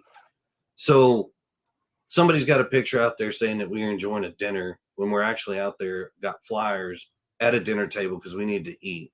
My wife was on the phone with the Cajun Navy. That's how the Cajun Navy was brought in. And we talked to the president of the United Cajun Navy. Ooh, He put us in touch with their team that was here locally in Nashville. 3 people. Then that young lady reached back out to us, gave us some more information. We gave her some more details. Then they said they would start a search, but we also had them get in direct contact with the TBI agent, as well as Sumter County's Sheriff's Department. We provided all that information. They reached out to them, got some information. They pushed outside of the areas that had been searched already, conducted a search. Somehow or another, they linked up with the bio father, who supposedly got a tip from somewhere. Whether or not it was credible or not, we don't know. Chris, you don't know this Sebastian's father's name? Why are you calling him the bio father? Mm. That's disrespectful, man. His name's Seth Rogers. Get it straight. But it led them to searching on federal property without permission, which is where we have been informed at some point that there was allegedly a hit on something, but turned out to be nothing. And they were asked to leave the property immediately, or the cops were going to be called, because it was trespassing based off of a tip that the bio father received. Yeah, to Brian's Rasher. Father, because the Cajun Navy went on private property. Come on, man. VP of Cajun Navy, let's clear it up. Isn't it true? This is on federal property that had been closed off. It was a hurricane site earlier. Tornado. It was Tornado. also, yes, thank you. And it was also near railroad tracks, and some homeless people had been living there, and apparently one of them had died, and we believe that is what the dogs were hitting on. Is that correct? False. Yeah, all the above is correct. And Bullshit. There was no homeless person that died out there. It was deer bones. we did not gain access to the property. It had already been open when we got there. I'm not sure how entry was gained, but yeah, everything above it that you said was correct. Liar. Guys, the search for Sebastian goes on. If you have information, if you know or think you know anything about this beautiful, young, autistic boy, please call TBI, Tennessee Bureau of Investigation, 800-TBI, FIND, T Tennessee, B Bureau, I, Investigative, TBI, FIND, 1-800-TBI, FIND. That's 800-824-3463. There it is. That's that. Dang. We've been on for 3 hours, 20 minutes. What do you think, Honage? What do I think? Oh my gosh. I don't even know what to think. I mean, I feel like he could have run away because he wasn't happy with his home life. But then if dogs didn't hit around the house, then he didn't run away. In around the house or anywhere, because the police don't have to tell us anything that's true or not. Okay. The dogs could have very well hit around the house and led anywhere, but we just don't know. So, also, if he knew that he was going to go start living with his dad, because didn't his dad get full custody? So if he knew that he was about to go live with his, I didn't get full custody when the school year was out. so if he knew that was coming up, he probably would want to stick around and just wait until he got to be with his dad. Unless he was getting, I wish I had memberships, unknown caller, but I'm new at this, so I don't have that set up yet. I'm not even monetized or anything. So I've been recovering from a botched maxillofacial surgery, and so my face is all numb. And this is the first live I've done in a month or two. 3. Dave Get back at says 2 months. Yeah. But unknown caller, you can just sub up, and that would mean the world to us. So thank you. When you do get memberships, you can certainly get one. And knowing now what we know about the Proudfoots family and money and ties, alleged friendships with police departments, I wouldn't put it past the family to have him for some unknown reason. But what would be the motive? I don't know. Unless Chris has, like, unless I Katie or just Chris has, don't like, see insurance foul stuff. play here with respect to like a stranger kidnapping. You know, It almost have to be a stranger kidnapping, because what is the other alternative? Now, Seth Rogers was saying that the homeless take care of their own, and that he could be being taken care of by the homeless, and that they protect their own. So if somebody was coming around looking like a cop, that they'd probably hide him out. So my idea was to dress up like a homeless person and embed myself into the homeless community to find out if the homeless actually do have them or not. Thanks, Tony.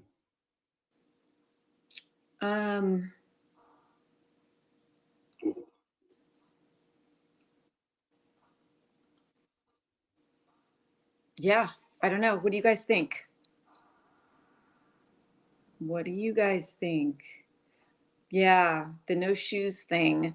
Unless that's just a lie too. I mean, it's only the mom's word Sebastian that has a condition, chromosomal condition at birth, where he has fluid on one side of his head, and then if he gets hit in the head there, it could easily kill him. So what if there was some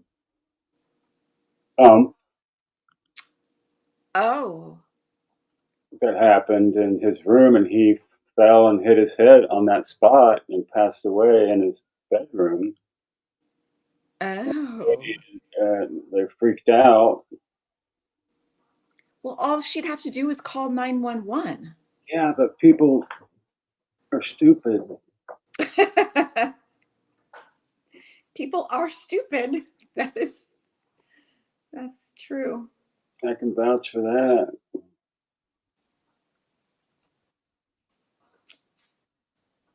Oh. Yeah, Gemma. I like your hair. Nice to see you here, Debbie. Very happy. Where's Sebastian? Thank you so much, Donna. Thank you, Donna. I'm glad to be back. My face hurts like hell, though. It's good to be back. I've talked in a long time. I'm glad there was long videos so I could rest in between. I actually have a mouth guard because I've been clenching.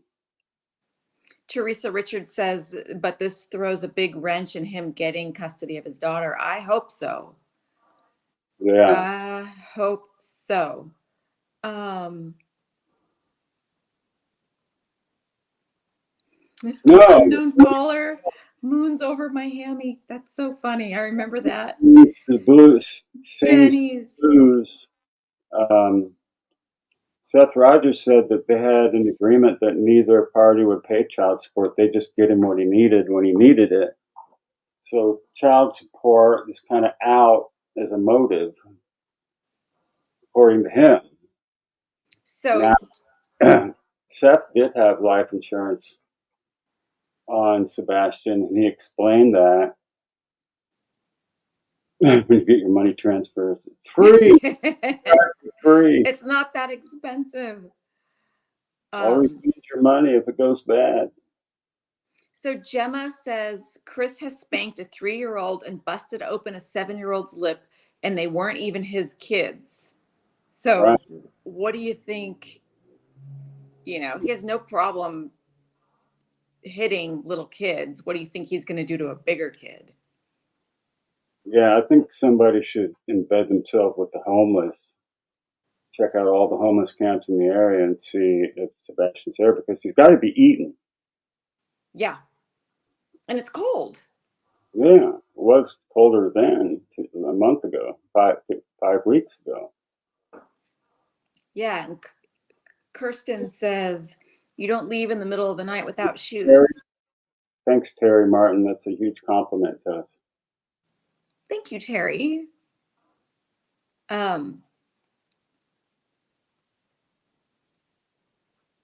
Justice Jane is here. Hi, Justice Jane. Adrian. Yeah, Adrian, I don't know if you were here earlier, but we played the ex-wife's, most of her live that we got from T-Rev. Trev time. Trev time. I'm sorry. Are those two different people? Yes. Okay, my apologies. Trev Trev time. Trev time. He's the one that did that video, and he's the one that got that interview. He's buddies with the lab. Josh from the lab. I like his show too. Go check those guys out. Yeah. The only thing I can think of is an accident happened and they were afraid. Or, okay, I saw a video with Donna Serafina and Sweetie Pilo. And Donna apparently had talked to Seth. This is hearsay, allegedly, do your own research, that Katie was kind of a raging alcoholic. Yeah, somebody mentioned that on chat. Time. And I don't know at what time that was, if she's over it, if she's in recovery or whatever. But maybe I'll pull that video and we'll do a show on that. Oh, Klein is here. Hey, Klein. Well, thank you. So Adrian just said that Seth Rogers was live tonight on T-Rev about 10 minutes ago. Oh. Yeah. So you may want to check He's that out trying to too. get out there as much as he can. Mm-hmm. I'll have him on if he'd come on. But I don't have a big reach, you know. I only got 1,000 people. Well, I think Isn't neuropathy this pain? yeah, nerve pain. Yeah, neuropathy sucks. Yeah, 100%. My whole face hurts right now. Okay, wait. Angel Loader, a joy seeker says, with that bruising photo, in my opinion, C was home and C used chokeholds on S and went too far, put S in the car through the garage, and he's somewhere between home. Where's that comment? And a campground. It's a comment in here. How far up? About 7. Oh, so it's way down here. I'm way behind. Let me skip down real quick here. Oh, and we've got Mopar JD. This is a bad deal all the way around. I just think the F-wife may have a little PCT in her. Oh, so Pickle Toes thinks that Sebastian was going to testify in a court case, but I don't think they'd let an autistic guy testify in a court case. Maybe they would, then he'd lose access to faith. Oh, You didn't want faith in the beginning. I don't get it. I don't get it either. He's just doing it to be a jerk. You know, he's just If you listen to he's Seth, just like yanking Steve, our chain. who's Steve? I don't know who Steve is. Jet lag. Yeah, there's that too. Yeah, I agree with that also. I mean, there's so many facets here that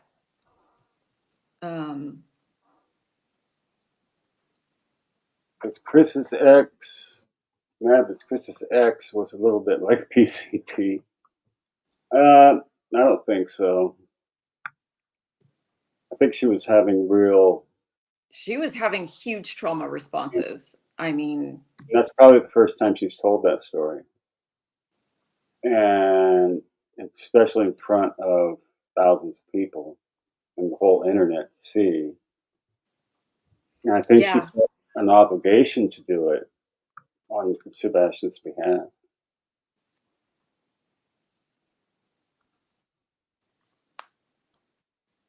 Yeah, I like what So there's that. But he explained that and said that he got it for his kid so that he could borrow up of it and stuff when he needed to go to college or anything like that. It's kind of smart to do that too. So nobody mentioned the fire ants tonight. the fire ants. When he was a kid, he walked out onto a mound of fire ants and got stung, and that's why he won't go out without shoes on. Oh, that's right. T-Rev lives in his basement.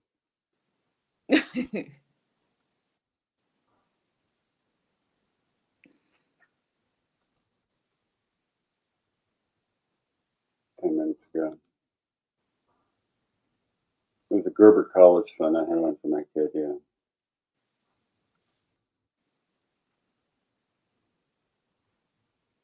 Thanks, fine.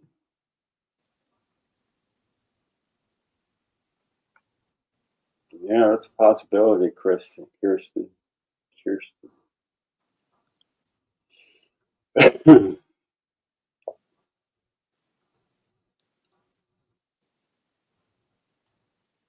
This was the one I was reading earlier.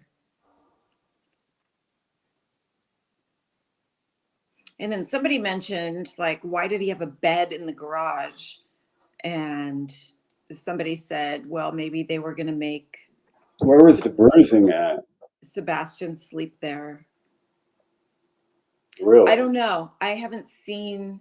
Chris wasn't home during Sebastian's right. So we don't know that for sure because he doesn't talk about it. Can't talk about it for LE, which is bullshit. Well, he says he was in Memphis and it's a 3.5-hour drive. I'm sure He could have left his phone at the trailer at the crane site and drove all the way back here and did something, drove all the way back there, and the phone would have been there the whole time. I think Chris has full-time rage. I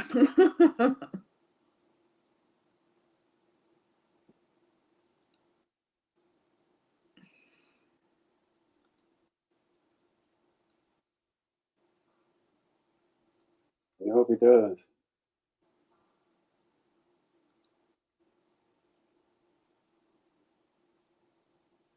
Look, we have 247 in the room. Most ever, I think. Mama Cat is here. Mama Cat says, I wonder what Chris's rental car history is like. Yeah. Well, we know that was probably having an affair in San Diego when he was married to Nina. Right. So didn't Nina say that he was with Katie before their divorce was final? Yes. Yeah. But the divorce took a long time. True. She was shocked how quickly he had moved on. Yes. I wonder how Katie and Chris met. Yeah, I heard there was an ultimatum, very happy. So Chris made Katie choose him or Sebastian because he was too much trouble. Nina's daughter was to testify the abuse of Sebastian she saw. Oh. And that Oh. they had a court date the Tuesday after Sebastian went missing, and apparently Chris screamed at her, "We're not going to be there." That is Oh, Steve Gonzalez? interesting. Happy Easter, Lady Krina.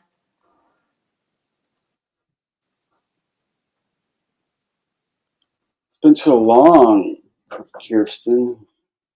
Yeah, Mama Cat, I got what you meant there.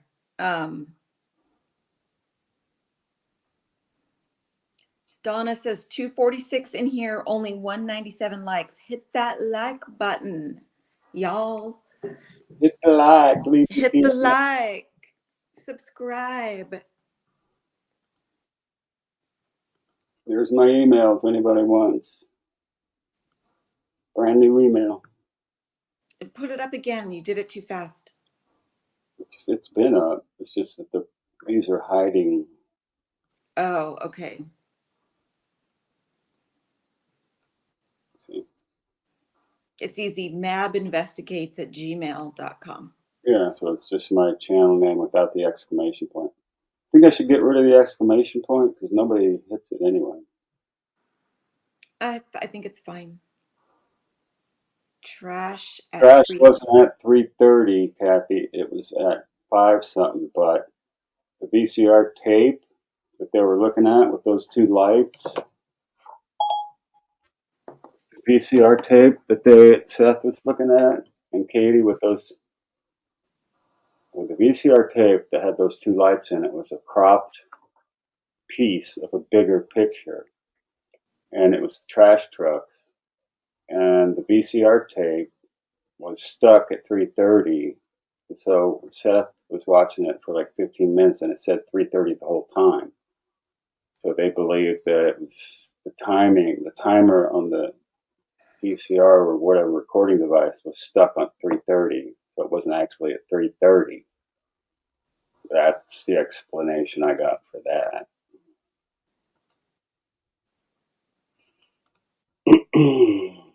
So Pickletoe's grandma said that, talking about the court case, that he lost it. He lost the lost is it a custody? With Nina, he got full-time custody, but they still brought her out for visits and stuff like that. But the way that the family worked together to try to screw people over, it was scary in my opinion. I would not want my child to have visitation at all with that family. I like T-Ray.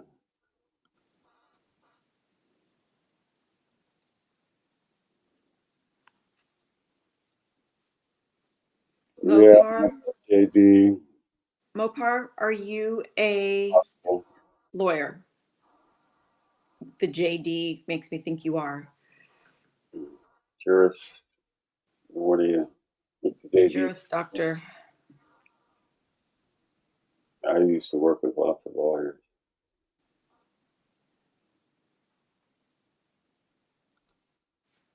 Oh, is that the one with the bruises? That's what people are saying. I didn't notice that. I think it's the tan shirt. 50 more likes. Hit the like. Mm. Disability check is out also. Is he getting a disability?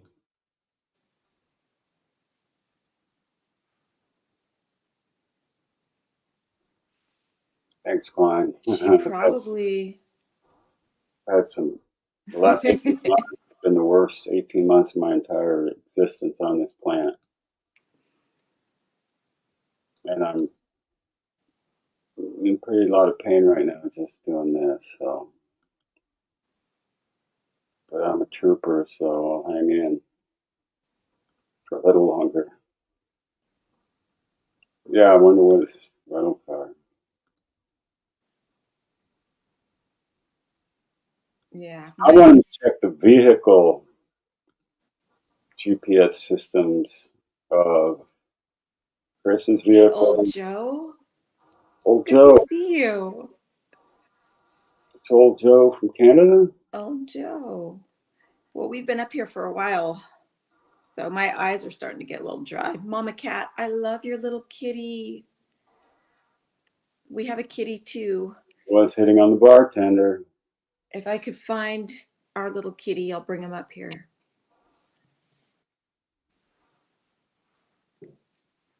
Service record? Yeah, for the military. She was in the military? That's why she never smiles. Gemma, I tend to agree with you on that. There's the little bear. Thanks, Mopar JD. Appreciate that. Thank you. I'm going to see if I can find the kitty for Mama Cat. Mama Cat, I'm going to try to find our kitty. You also didn't mention that Katie told him about the food.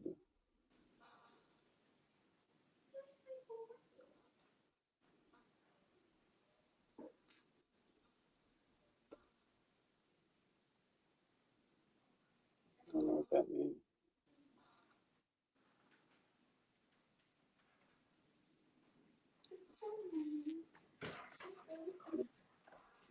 All right, coming in hot with the cat. He's probably not going to stay in my arms for very long. This is George. This is baby George. And there he goes. There he goes. Here's. He only wants me to hold him.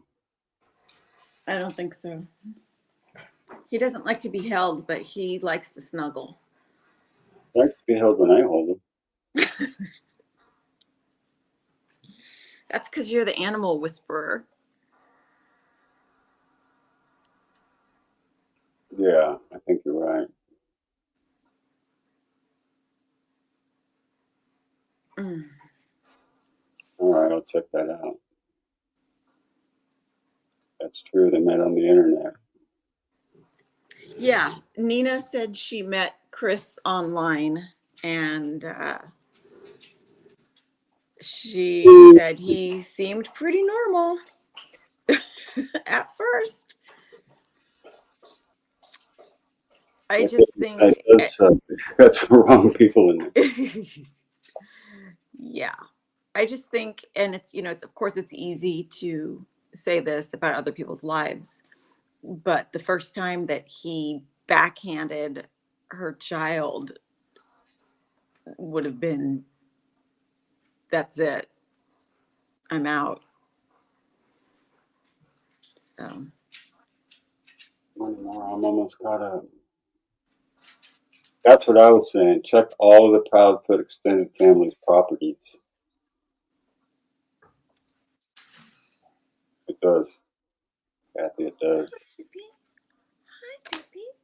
Oh, there he is again. Mopar JD said he's not a lawyer, he's a broke ass hillbilly that gets into these cases for locking the kids. And really let it bother me at times.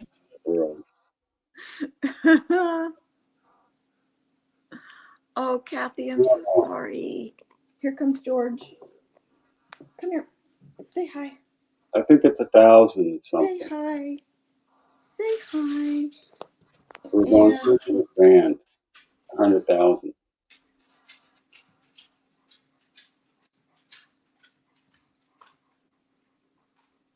That's a kitty, Debbie. He just looks big. He's not that big. He's just fluffy.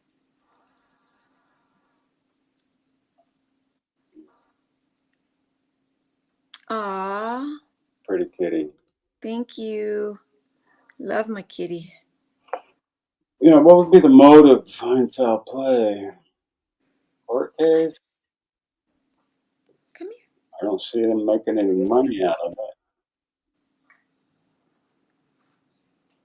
Proudfoot's a realtor. So Nina dropped a bunch of names of the family members. Just go back and watch that video and write those down, and then you can start looking them up. Well, I know the mom is Kathy. Yes. Yeah. Kathy what? Hmm? Yeah, Mopar JD, I think you're right. I'd have done the same thing. Thanks, little trucker. He is a cute kitty. That's right, Klein. All right, you guys. I've about had it for tonight. I got to get myself some relief and shut my trap. We're talking way too. I haven't talked this much in a long time. Oh, Truth. so we're going to be signing out, you guys. God bless you guys for all coming in here. It really means a lot to us. And you guys really mean a lot to us. So we plan on having a live stream way earlier than 2 months from now. We're going to start being a little more regular, following these cases a little more closely. Yeah. Thanks, everybody. Thanks, Penny.